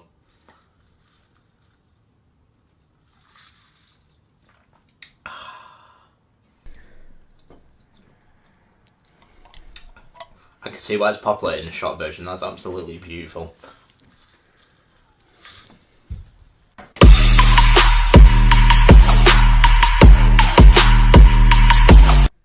And a big thank you to Mixid for providing today's halftime entertainment. As I said, do go and check them out. Links and details, they are in the description. I think we're just getting a highlight here of Liverpool's game against Newcastle. Luis Diaz on the ball, squares it across. I think Szoboszlai has made it 1-0 Liverpool, which, as Adrian says, suits Manchester City. So Liverpool ahead at Anfield against Newcastle by 1-0.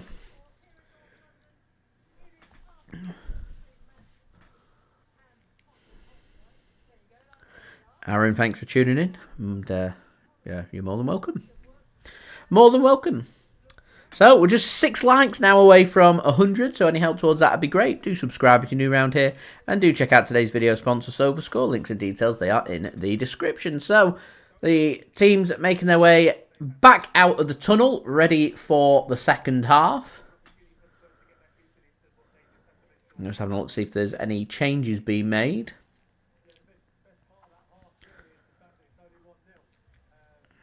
I don't think there will be.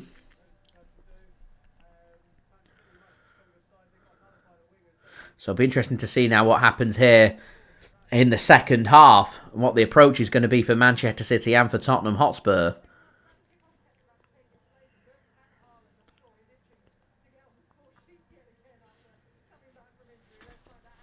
Right, ready and waiting then for the second half as we do hit 100 likes. So thank you very much to everybody that has left a thumbs up. I think this is like the 9th consecutive stream that we've had that's hit 100 likes. So much appreciated for that, guys. Thank you. Pep Guardiola looks like he's got some scratches on his head. He's been scratching himself again.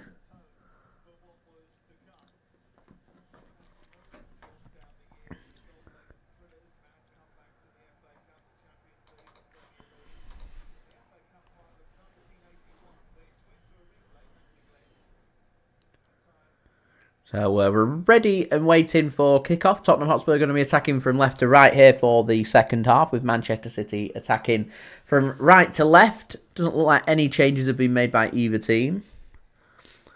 Spurs just send that one out of play, and that'll be a throw-in for Josko Gvardiol to take for Manchester City.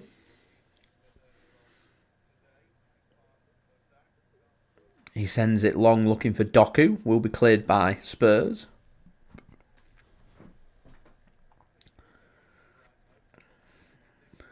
And what I think would really help Manchester City here at the start of this second half, really early on, grabbing a goal takes the team talk away from Tottenham Hotspur. It would force Tottenham into early substitutions and very much puts Manchester City into the ascendancy. Should be a throw-in for City, and is.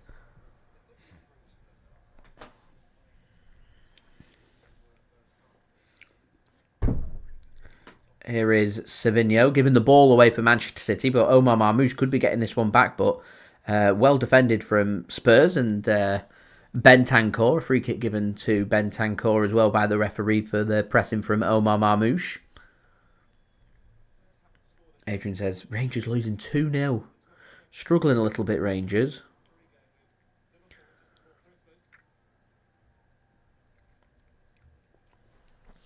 So Spurs just not doing much. They are 1-0 behind. They have got to force the issue to Manchester City. Sent long. Josko Gvardiol will deal with that. Jeremy Doku will pick the ball up. It should be a free kick for City. No, like he'd just been pulled, but referee says no free kick. Here's Spurs then into the penalty area. Kovacic puts a challenge in. Spurs want a penalty. Never a penalty. I think it's Tell that went down.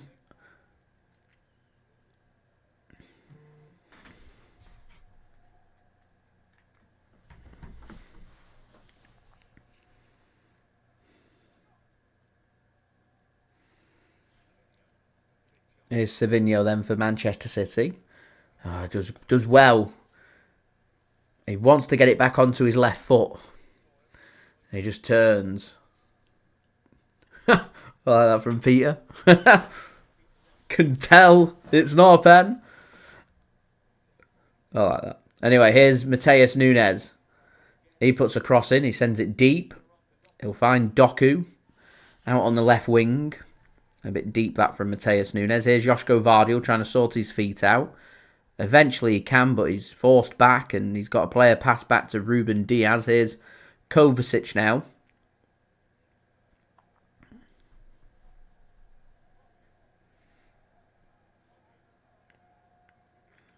Here's Josko Gvardiol then to Kovacic, Nico, Doku to Kovacic.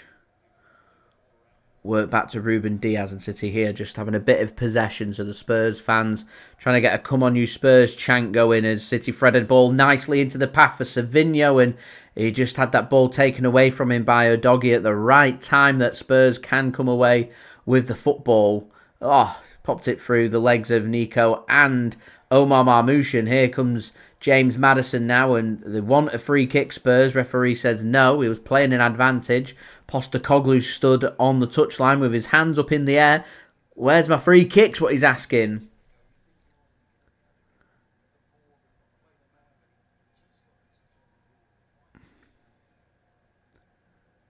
Here's Khusanov.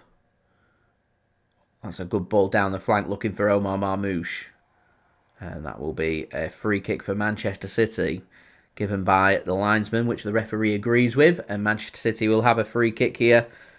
I would say normally it's a good position to put a ball into the box for City, but City don't really have a habit of crossing too many of their free kicks. They tend to just try and pass the ball rather than cross the ball.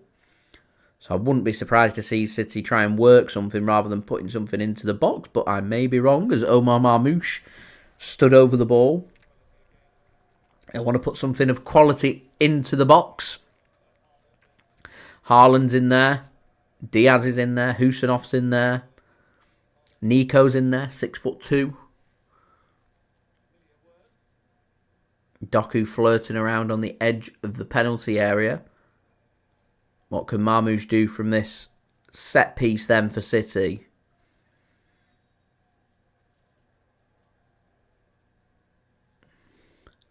It's very deep, headed clear.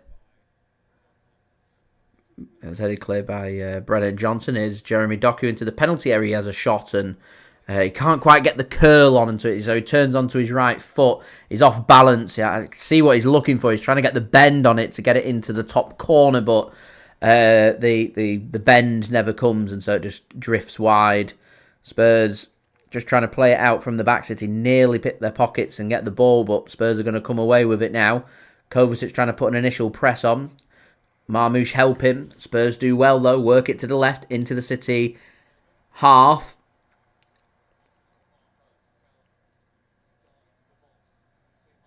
A chance here for maybe Spurs to put something into the box. Here's Maddison, headed clear by Khusanov. Pedro Porro urged to shoot by the Spurs crowd. He doesn't, and Spurs just forced to send it back.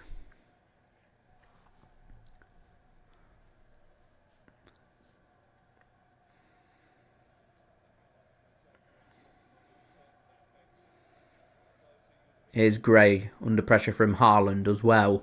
Keeps hold of the ball. Just going to play it back to Vicario. Kulusevski warming up for Spurs. Can't be too long before we see the likes of Son and Kulusevski onto the pitch. Here's Vicario. Work to Tottenham's left. Nunes, reckless, steps forward, commits the foul. Free kick Spurs.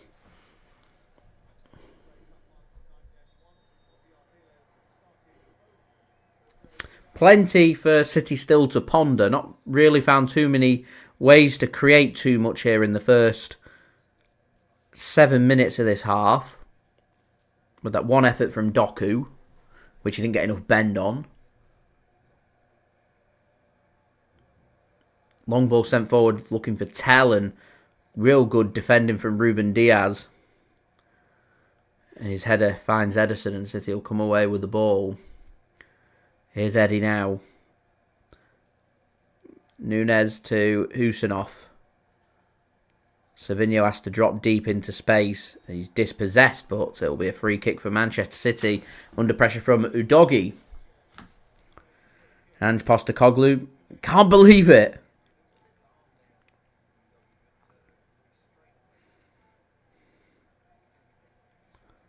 But he does grab Savinho twice on his arm. So that's why a free kick's given.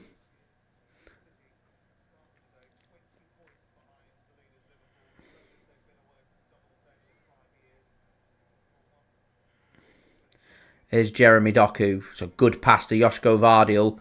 He's got the run of 3. He goes furthest right to Savinho. This could be a chance for City here. Savinho has a shot blocked and out for a corner. Could have gone anywhere, that block.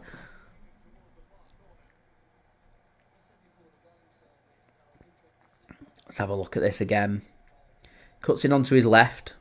He's always looking for the shot, isn't he there, Savinho?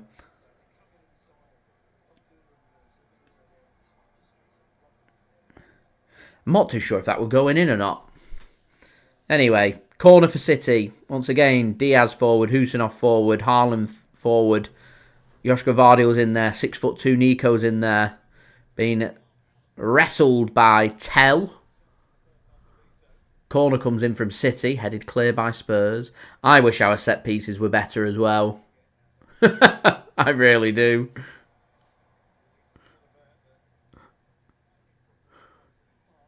I'm in a good mood, so I'm not going to speak about Man City's set pieces today. Here's Spurs then trying to come forward. They do well. They do very well. And Josko Gvardiol covers his tracks very well. Defensively, Josko Gvardiol's looked very good so far here. First 55 minutes at Tottenham Hotspur Stadium with City leading by 1-0. Don't forget, leave a thumbs up. We're going to aim for 120 likes now. 16 away. Any help towards that would be great. Do subscribe. Spurs are in. I know. How have they not scored? Is that? Oh, it's Odoba. I don't know how he's not scored.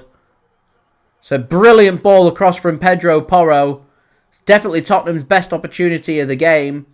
It's a beautiful ball across. He gambled at the back post. Odoba. He should score. He really should score. Gets his left foot onto it. And that's a big opportunity. Anyway, guys, don't forget as well to check out today's video sponsor, SofaScore. Links and details there in the description. So once again, just alerting Man City to the danger that 1-0, not enough.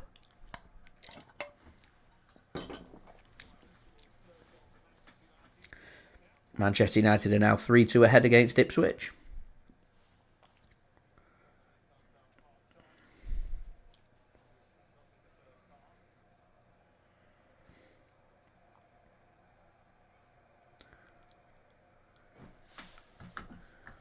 Peter says we are lucky. We're lucky to get away with that.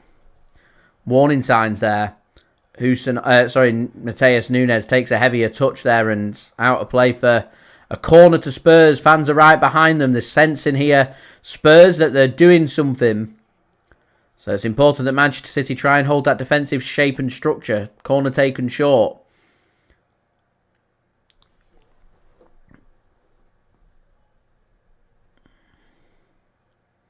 Here's Pedro Porro.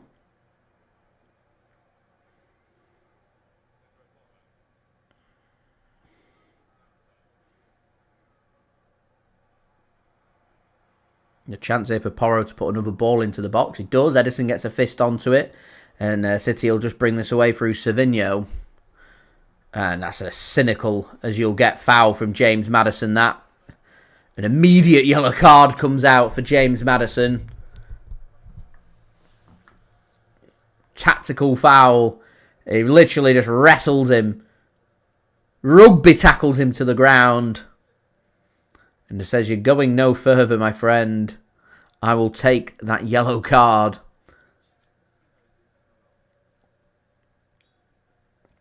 Spurs not really found too many ways of getting Maddison too involved in this game at the moment. Haaland gets a good flick on. Omar Marmoush trying to do his own tactical fouling. In the end, referee plays the advantage and Spurs are going to bring this ball forward once more. So you see, Spurs are committing forward now. They're getting players forward. They're creating opportunities. City need to try and get to grips with this. Here's Maddison now to Porro. I suspect that if Tottenham create something, it's going to come down their right-hand side. Brennan Johnson feels like he was pushed to the ground in the end. Referee hesitates and gives a free kick, says there was a push. Josko Gvardiol not happy with that. There's a little push in there. That's why a free kick's given.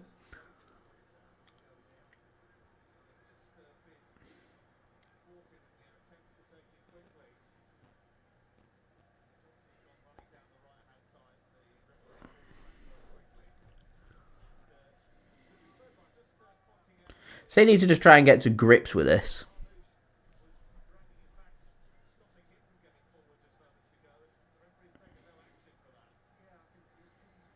At the moment, Spurs are the better team. They've been the better team in this half. And City very much on the back foot. Already not lucky to have not conceded before.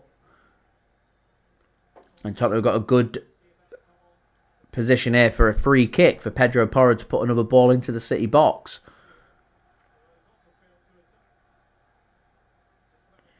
Ball comes in. Header won by Spurs and headed into the ground, and a comfortable collection in the end for Ederson. Again, though, another sight of goal.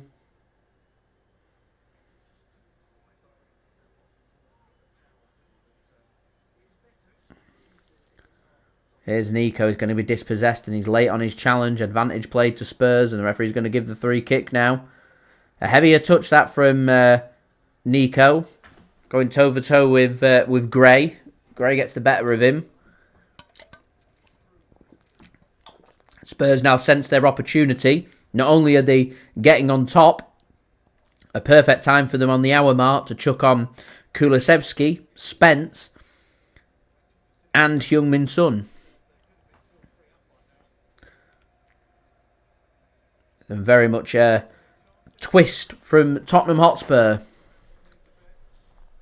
And we could have done with the assurance of a second goal by now, and we've not got it.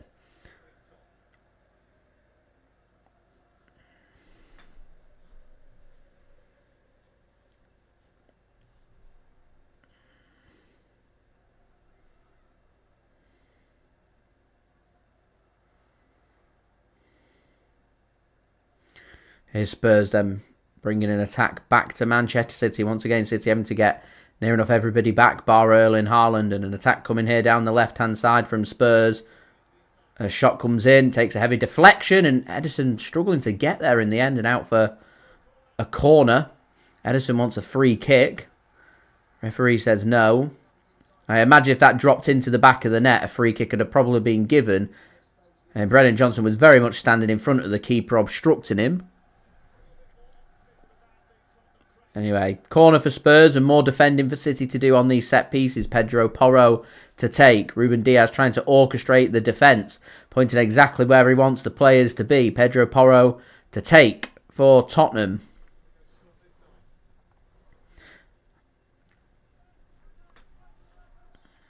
Pedro Porro puts a ball into the box.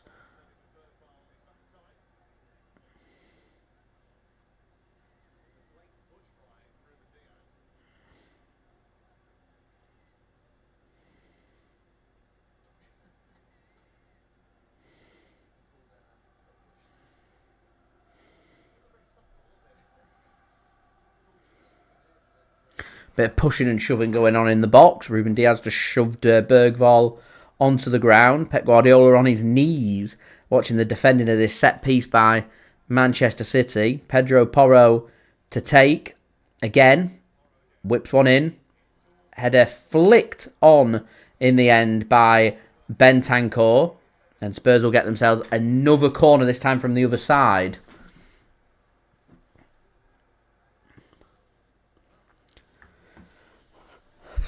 More defending for City to do.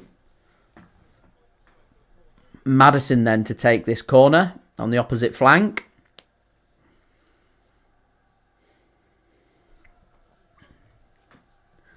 Corner comes in. Header flicked and Ederson makes a good save. Bentancur winning the header. I think Adrian, I agree, City very wobbly at the moment. You sense that there's an equaliser coming very soon. It's a good header that from Bentancur. Just nods it into the ground. It's straight at the keeper is the problem. City then just send this one long looking for Nico.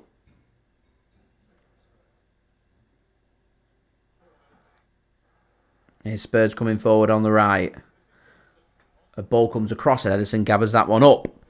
I think City need to... Ederson's rolling it out quickly. They're very isolated. They're looking too busy looking for the passes and the outlet. Here's Doku. For the first time, we've managed to actually get the ball and into the Spurs half before Doku's going to end up giving the ball away, and Spurs are going to keep this one in, so it's a waste. They're not managing the game. Slow the game down. Frustrate Spurs. You want Tottenham to think, oh, we're getting back in the game and we're creating opportunities. You buy a couple of free kicks, you kill a minute here, you kill a minute there. They look at the clock again and it's 66, it's 67. You get another free kick. You look at the clock again and magically you're at the 70-minute mark. There's 20 minutes left and they're thinking, wow, we're 20 minutes to go here. Time's running out. Here's Jeremy Doku then into the penalty area for Manchester City. And really our first time to have a bit of possession in about 10 minutes. Here's Savinho.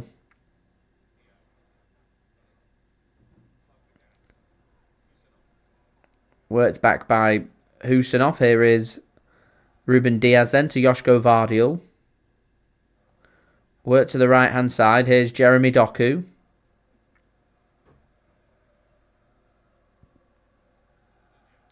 Now work to the right-hand side for City. Here's Savinho. To Marmoush, back to Savinho. A little bit of space for Savinho to work with. He has a shot. It's blocked well by Spurs. And they should have been able to have brought that away, but they haven't. Here's Jeremy Doku to Nico. Back to Jeremy Doku once more. Here's Kovacic.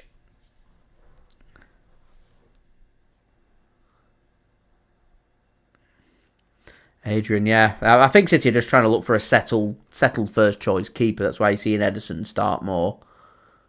I suspect we'll see Ortega back in goal for the Plymouth game, but I think Ederson's very much regarded as the City #1 for the remainder of the season. But it's all about game management. You've got to win free kicks. You know, City currently under pressure right now, and they're giving the ball away.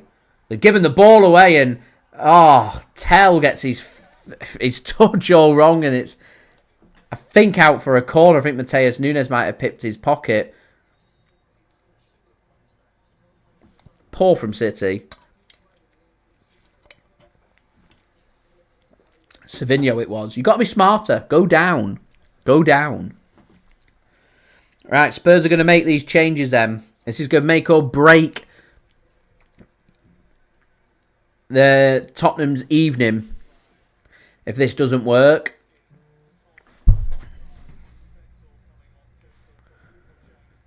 So we're seeing Kulusevski come on. Heung Min Son's going to come on.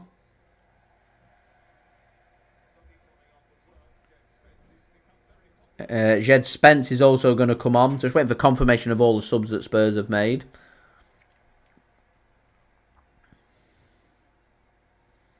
Which is very much Tottenham now overcommitting. Odobert comes off for Heung Min Son.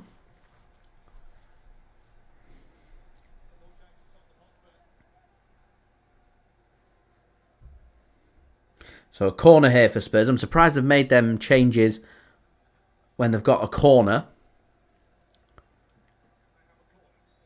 But more defending here for City to do. Corner comes in. Header flicked on at the near post from Spurs. And out for a goal kick. Odin, I think we're all pretty worried. Devious, thanks for tuning in. Andrew, thanks for tuning in as well. There's a Brennan Johnson with a header one there and over the top of the crossbar.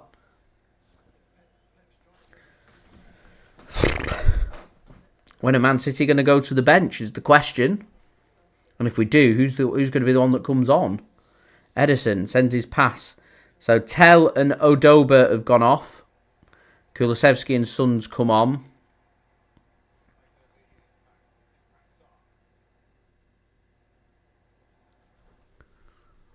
The ball comes forward from Spurs.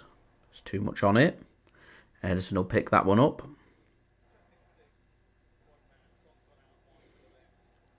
Udogie and Bentancur's also gone off for Jed Spence and Sarr. Ruben Dias will get that one clear for City. Out for a throw into Spurs. The struggle. City are being pressed and struggling.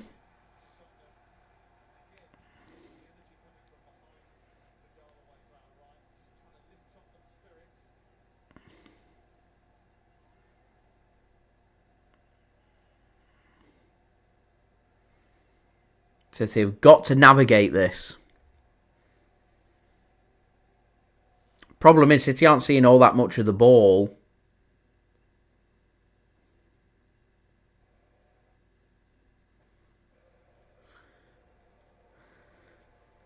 Here's Heung Min Son to Spence. Squares one across. Somehow, Sarr's not managed to find the back of the net. City are getting absolutely outplayed here. Outplayed.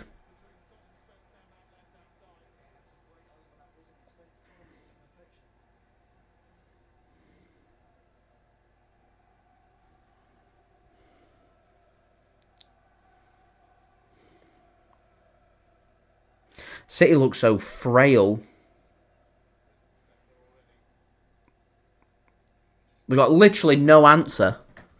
They're not changing or doing anything. They're just waiting in the hope that they can keep a clean sheet. But they're not getting hold of the football. They're not getting any possession. You need to frustrate Spurs. Manage the game. Get hold of the ball. Win some free kicks. Slow this game down. At the moment, City are just dropping in too deep. Matheus Nunes picks the ball up here for City, and his pass nearly finds a Spurs player in the end. Josko Gvardiol manages to get it forward. Haaland can't control it, and Spurs all of a sudden get the ball back inside the Manchester City half. The panicking is the problem. City are panicking, so they're just getting hold of the ball. As soon as they get the foot on the ball, are booting it clear and giving possession back immediately for Spurs. Is Spence.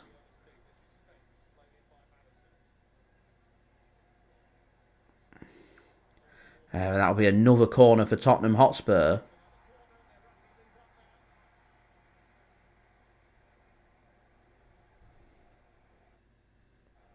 My next issue is Tottenham's set pieces have connected. They've looked good on the set pieces, so I'd say set pieces are an outlet here for Spurs. Maddison then to take the corner for Tottenham. Corner comes in, headed clear by Matheus Nunes. Not a very good corner, that, from James Maddison. So it's very much been a case of a tale of two halves. Man City by far the better team in the first half. Not clinical. Scoring just one goal. And Tottenham have been very much the better team in the second half, but not been clinical and not scored yet. And that's another poor ball given away there. A link-up play between Marmoush and Doku. Manage the game. They're too busy trying to thread and create opportunities. And they keep giving the ball away. And because they're giving the ball away, Tottenham are getting the tails up. City are offering nothing in attack.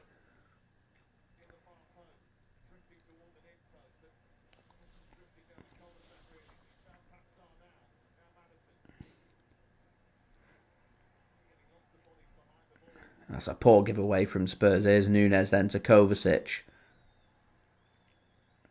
A bit of space for City to work with. Here's Doku. Slow the game down. He's got no support out there. So slow it down. Send it backwards.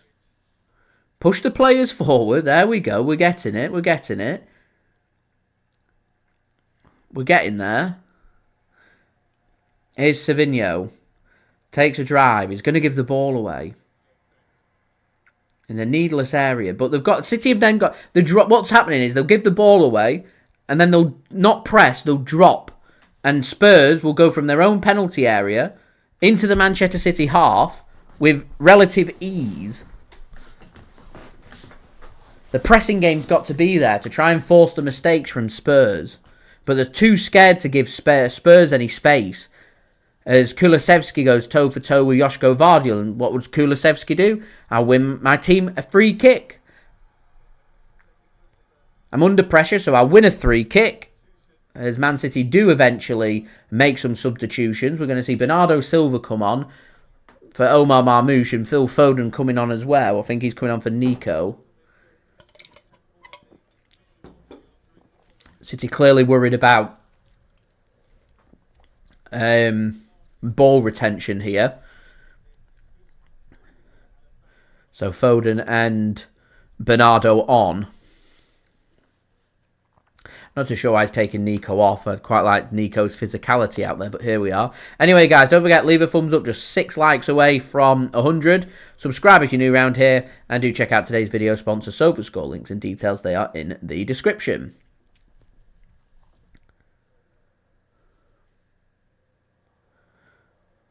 Erling Haaland nearly in there.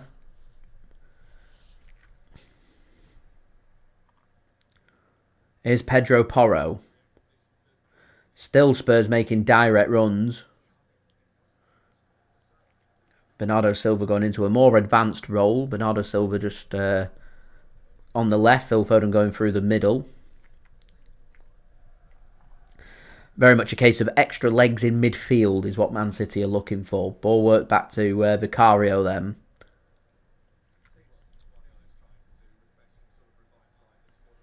Bernardo trying to put the press on, and I think he's told Man City to press more.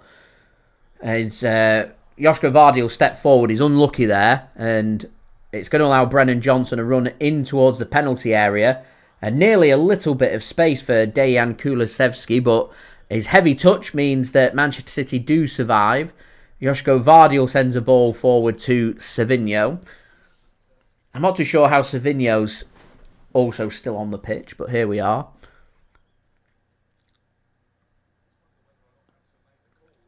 Eventually it goes out for a throw into City and looking to get away with it. I just feel like if there's a mistake, it's going to come on this right-hand side of Savinho and Nunes rather than on the left.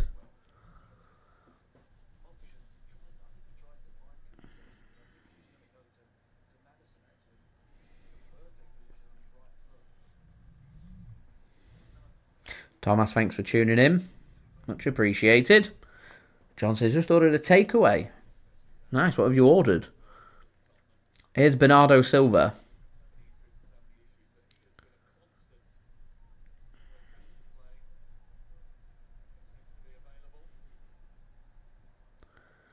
Ederson now is going to send it long. Looks for Doku. Can't find Doku, and out of play for a throw into Tottenham. 14 minutes left to play then. We'll clock watch him. Very nice, John. Enjoy.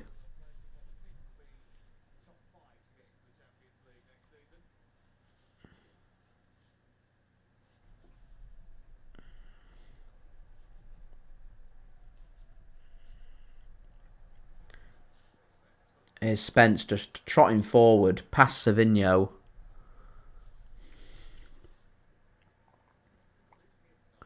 It's a poor ball forward from Spurs, but a poor giveaway from City, and a good tackle there from City. A good tackle. I'm waiting for the Gundogan sub. This is the one I'm waiting for. Here's Kovacic to Ruben Dias. Work to Josko Gvardiol on the left. A ball played forward here, and Doku could be away. I think the offside flag's gone up against Jeremy Doku. And he's not happy, shakes the finger. England manager Thomas Tuchel's in the stadium, having a watch of the game. I'd like to see that Jeremy Doku offside again. He felt like he was onside there, Doku. Josko Gvardiol can't make the interception. He looked like he pulled out the challenge, but free kick given against Ruben Dias. Another throw of the dice here by Spurs. The final throw of the dice. Timo Werner going to be coming on. Nothing left to lose here, Spurs. City could really do with the assurance of a second goal. I feel like a second goal may just kill this off. Anyway, guys, just one like from 120. Any help towards that would be great. Do subscribe if you're new around here, and do check out today's video sponsor, SofaScore. Links and details, they are in the description. A heavier touch there from Pedro Porro, and in the end, of no danger, because they can comfortably work the ball to their left-hand side, and they're going to come forward here. Spence causing City quite a few problems. Bernardo Silva does very well. In the end, commits a foul and a free kick given to Spurs. I was saying to Spence there, you're not going any further, pal. You can have a free kick, I don't mind. Ball played forward by Spurs. Should be muscled out by Matheus Nunes on Heung Min Son, and is. So that'll be a throw-in for Manchester City, and it will just eat up more at the clock as we're now into the final 11.5 minutes here at Tottenham Hotspur Stadium, with City leading by 1-0 thanks to a goal on 12 minutes from Erling Haaland. As we do hit 120, which is fantastic. So let's see if we can go for 130. Any help towards that would be great. Here's Josko Gvardiol for Manchester City to Jeremy Doku, who's giving the ball away. The two wingers for City giving the ball away too often for my liking. Pep Guardiola instructing the team he wants them to come and press.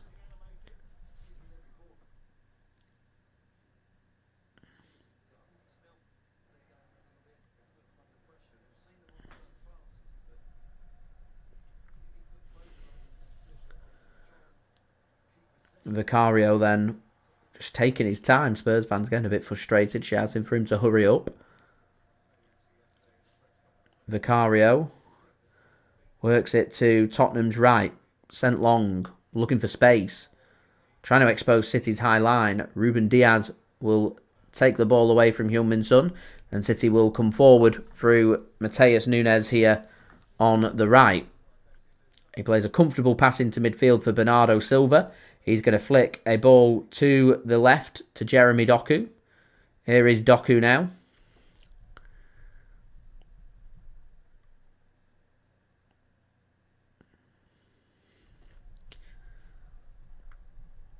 Here's Khusanov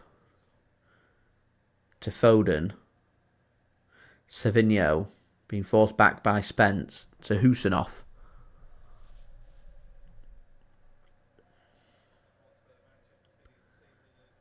Ruben Dias now to Bernardo. Josko Gvardiol nearly went out of play that. Manages to keep it in. Doku does well to keep hold of the ball. Doku, he's had a good game. He looked very lively in the first half. He's looked a bit flat in the second half. I don't think this game's suited Doku all that much. I think the second half's been more about ball control for me. Nunes does well there. He's got Foden in a bit of space. Tottenham just trying to get players forward, and City just happy to knock this ball around. But game management ticks away at the clock. We were saying before there's 11.5 minutes left of the game. There's now 9 minutes left of the game. And that's what City just need to try and manage there. It should be a free kick every day of the week. Yeah, City are happy to have that free kick. Right, take a minute now. Just take the momentum out of the game. Albert, thanks for tuning in. City are still 1-0 up. Just take the sting out of this game. Timo Werner's going to come on. James Maddison, I said before, has not really found a way to be too involved in this game. So he's going to go off.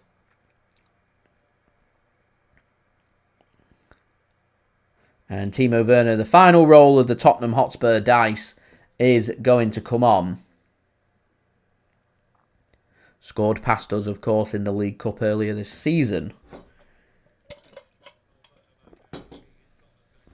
So Phil Foden stood over this free kick. I think we're not close enough to the 90 minutes for my liking for City to be time wasting off this free kick. So I'd definitely send the players forward and put a ball into the box. Nothing to lose with a ball being sent into the box for me. Foden is going to take, and he is going to put one in, looking for the near post, and a hit comes in a deflection and over the top of the crossbar, and that will be a corner for Manchester City, which Savinho just grips his fist, he celebrates. Just takes more time off the clock. They're Manchester City now Again, we're not close enough to 90 for me, so I put a ball in the box again. And Josko Gvardiol, he's just gone down. He's not, as far as I'm aware, he looks injured there, Josko Gvardiol.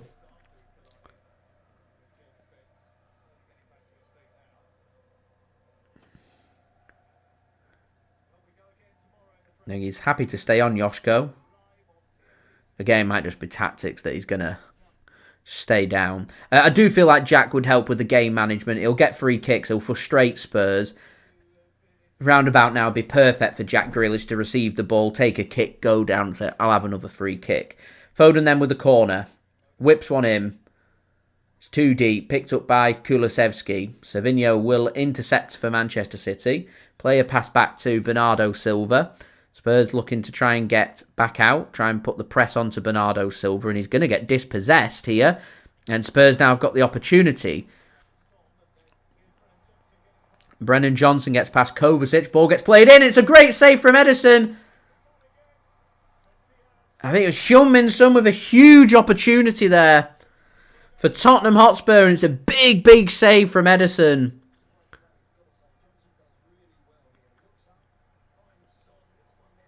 He goes for the near post. He needs to go across the keeper rather than for the near post.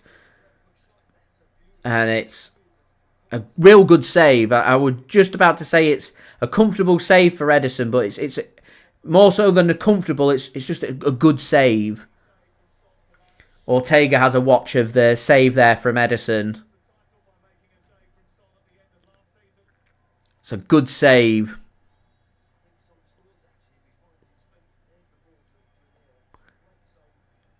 Does everything right. Brennan Johnson plays the ball across. Son just gets a flick. So it reminds me of the miss from Erling Haaland in the first half. You know, he just puts his foot onto it and into the keeper. You'd expect Haaland earlier in the first half to have scored and had a brace. He didn't. You'd expect someone as good as Heung Min Son to find the back of the net. But he didn't. So remains 1-0. Spurs coming forward. Oh, it's a good challenge from Khusanov. He's done really well there, Khusanov. Really well. Here's Nunes coming forward to Doku. Find the space. There's the space. Josko Gvardiol drifts one to the right for Savinho. Slow this down. Slow this down. It's a poor giveaway from Savinho. Savinho's not managing this game. And I agree with Erling Haaland. It's pointless having Erling Haaland on the pitch right now. We're not needing a goal. We're needing game management. Extra man in midfield. City now just dropping deeper again. Time running out for Spurs. 4 minutes for them to try and find something. Kulusevski going to get dispossessed. Real good work that from Manchester City through Gvardiol, Doku and Phil Foden. Here's Foden coming forward. Again, City are just happy to spring out the block and get the ball. Foden goes down. I'll have a free kick, please. Yep, there we go.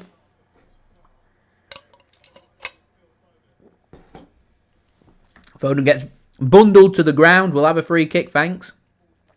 There'll be a fair amount added on with all the subs and free kicks and corners. I reckon you're probably looking at about 6-7 minutes.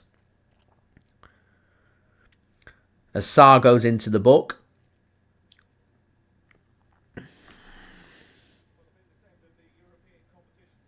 But again, it's nothing that Man City, through game management, can't see out this game. So don't forget, guys, last time tonight, before the full-time whistle, please do leave a thumbs up. We're aiming for 130 likes. Any help towards that would be great. Do subscribe if you're new around here. And do go and check out today's video sponsor, SofaScore. Links and details, they are in the description. Got nearly 100 people in the room right now, which is brilliant. Welcome, everybody. City then, in control of the football. Savinho, he wants to kill it. And he goes for the shot, and it's straight at the keeper. Game management. Savinho's the only one that's not got the game management. Doesn't need to have a shot. It's a tame shot. Keep hold of the ball. There's 2.5 minutes left. It's poorly given away from Spurs. Here's Bernardo. Savinho turns and a good tackle, and it's going to be a free kick for Spurs. Referee slipped as well. Falls over a piece of turf. Have a look. It's a good challenge. It does strike his arm as he slides in, but his arm's on the ground. There's not much he can do about it. Never handball. Good defending's what I call that. And free kick for Tottenham Hotspur. Again, Paul's going to get given away here. Josko Gvardiol, but I think that's gone out of play for a throw into Spurs. I think Spurs would have preferred to have that ball have been kept in because they had hold of the ball. So it looks like James McAtee's going to be coming on for Manchester City very soon. He's stripped and ready to come on for added time for Manchester City. I reckon this will either be for Savinho or Haaland, as that's a poor pass out from Spurs, and that will be a throw-in for Manchester City midway inside the Tottenham Hotspur half. Poor giveaway there. And Spurs are just starting just to slowly now get a little frustrated with how this game's gone, as James McAtee now making his way over to the touchline, ready to come on. City will take the throw-in first, though, so the next interval will be when McAtee will come on. Here is Phil Foden. He's going to be brought down. It's going to be a free kick for Manchester City. Good game management this from Phil Foden. 2 free kicks he's bought in the last 2 minutes. Knows what he's doing. Gets the free kick. We'll have that from Bergvall every day of the week. And eats a few more seconds away from the clock. I wouldn't be surprised to see if City chuck McAtee on here as well, just to kill more time. Yeah, Savinho's going to be the one that comes off. Said his game management wasn't quite there, so he is the one that makes way. And we're going to see James McAtee come on for Manchester City. 20 seconds then, plus I reckon there's going to be about 6 or 7 minutes here, I really do. Might even be more. Anything less than 6 minutes, and I'm very happy with that. I'm not sure why he's not brought Jack on. I feel like Jack's just well down the pecking order right now. So free kick for City. Bernardo Silva just passes it, and we're into the 90th minute, so it's all about game management now, and it's just 4 minutes. I'd have thought there'd have been 6 or 7. Just 4 minutes for City to navigate. And the clock ticks on them 4 minutes right now. Here's Doku, bundled over. Free kick. Pedro Porro, frustrated. Spurs, frustrated. Time running out. It's been much better from Spurs in this second half, but they've not been clinical. Bernardo Silva to Doku, and that comes off Doku, and that will be a throw-in for Tottenham Hotspur. All them missed chances, yeah, this game would be done and dusted right now if we'd put 2 or 3 of them opportunities away, as Jeremy Doku given the man of the match according to TNT Sports. I mean, City have defended pretty well today as well. Ederson making that big save towards the end from Son would put him right up there. But Doku in the first half was different gravy. So I think I'd go with Doku. Haaland grabbing the only goal of the game so far. He's up there. I think Josko Gvardiol's defended pretty well today. Dias has looked comfortable. Khusanov's had another good game. I don't think Nunes has been too bad. I mean, all round, it's just been a good, solid team performance. It's not been pretty at times. It's just been enough. But we've got the final parts to see out here. Kovacic goes sliding in. Khusanov's there to round off for Manchester City. His pace to come bursting over and put it out for a throw-in. Exactly what Manchester City needed. Here is Pedro Porro then. Plays his pass forward. There's a heavy touch. McAtee involved. City should have got the ball there through Khusanov, but it's given away. Here's Timo Werner now. Edge of the City penalty area. Werner, not the best of passes. Bergvall could well give this ball away. Bernardo plays his pass forward. Doku, he's got the pace. It's a lovely covering tackle from Gray. Means Man City don't get control of the ball and have a chance on goal, but they do have a throw-in. And Jeremy Doku goes down and says, I've got a bit of cramp.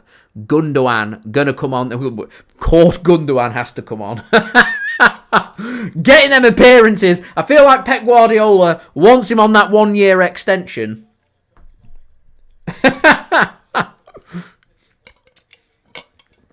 Get them appearances in. Triggers an automatic 1-year extension of his contract with them appearances. So Silky Ilk is going to come on. I imagine this will be for Jeremy Doku. And he's going to go off, and it's going to be less threat in attack for Manchester City and more about extra legs in midfield, as Jack Grealish also was speaking about him, going to come on for Manchester City as well. Nice to see Jackie G back once more. Kovacic going off for Ilkay Gundogan and Grealish on for Jeremy Doku. There is, I think, like a minute or so left of added time, but City have just wasted a minute through bringing subs on, so there should be another minute on top of the added time. So I'd say about 2 minutes from now.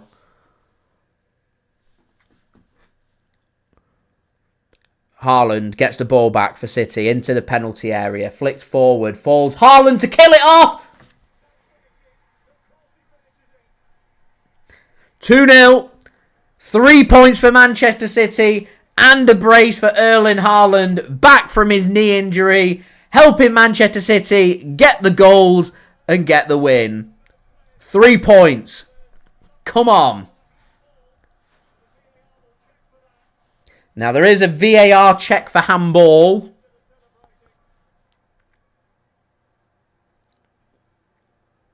Tottenham really not happy. They felt like there was a handball in here, so let's have a look at this. It's a good finish from Haaland. Let's have a look. So the ball gets dragged across, and as it gets dragged across,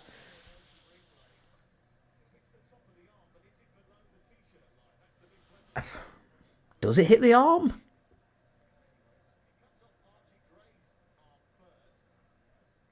Does it hit the arm? It's a bit harsh to rule this out for handball when it just gets dragged across. I think it hits Gray first before hitting Haaland.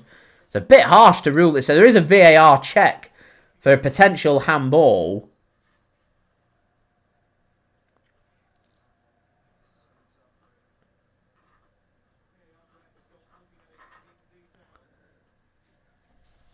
Well, that deep into the game, we're through 95 minutes of the 5 minutes of the 4 added on, so I can't imagine that whether this is allowed or disallowed, it's going to have much of an impact on the full-time result. I think it hits Gray's arm first, then gets dragged across onto Haaland's chest, and it brushes across the top of his shoulder into the upper part of his arm.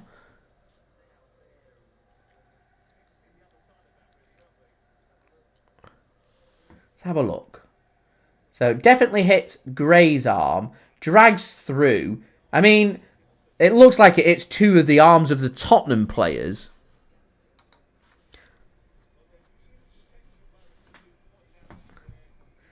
But, you know, we can argue and say Erling Haaland's handballed it.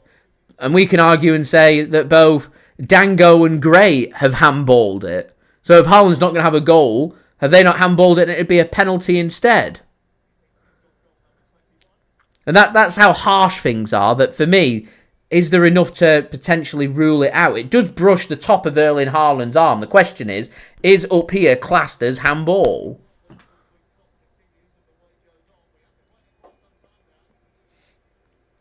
And the next question would come is it clear and obvious? If you're having to spend 3 minutes to talk about a moment,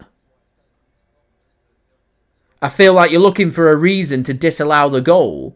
Now, surely if it's taking you 3 minutes to make a decision, you just stick with whatever the on-field decision is. If the referee had given handball, then surely you'd just side with what the referee said. And if not, do you not just side with...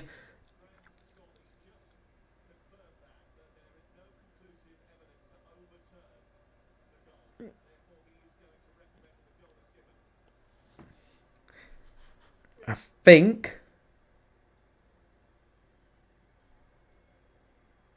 a free kick's given, yeah. So 1-0 it remains. I felt like they were just looking for an excuse to rule the goal out, and it's ruled out for handball, but that's harsh. Anyway, here's Spurs, last attack of the game. Porro sends the ball in, header 1, flicked on, and Spurs maybe should have equalised. They had their opportunity. City wide open there. They're queuing up to put it in, and it's headed over. I think it's Saar that's headed it over. I'm still perplexed by the Erling Haaland no goal. As Seamus says there, if you're going to say that that's handball, it's come off a Spurs arm first, and you rule out the handball, and you say penalty.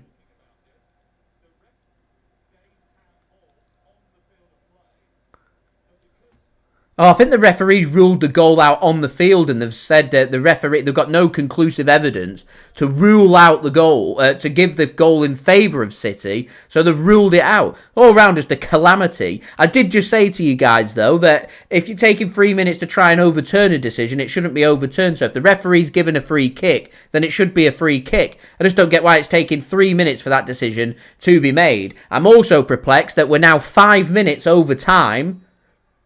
There we go. Full-time whistle does go. Breathe. Breathe, guys. A huge win for Manchester City on the road at Tottenham Hotspur Stadium. A huge 3 points. How important could that 3 points be come the end of the season and our potential race for Champions League football for next season? Once more, the topics taking over about Manchester City and that handball, and Heung Min Son moaning about something, and Haaland's moaning about the handball, and what's not. Things aren't going to get overruled. Manchester City win the game. We win by 1-0. We breathe a sigh of relief, and we're good to go. As I said, guys, don't forget to leave a thumbs up on the stream. That'd be much appreciated. Just 1 like away from 130. So any help towards that would be great. Do subscribe if you are new around here. Do go and check out today's video sponsor as well, which is brought to you by SofaScore.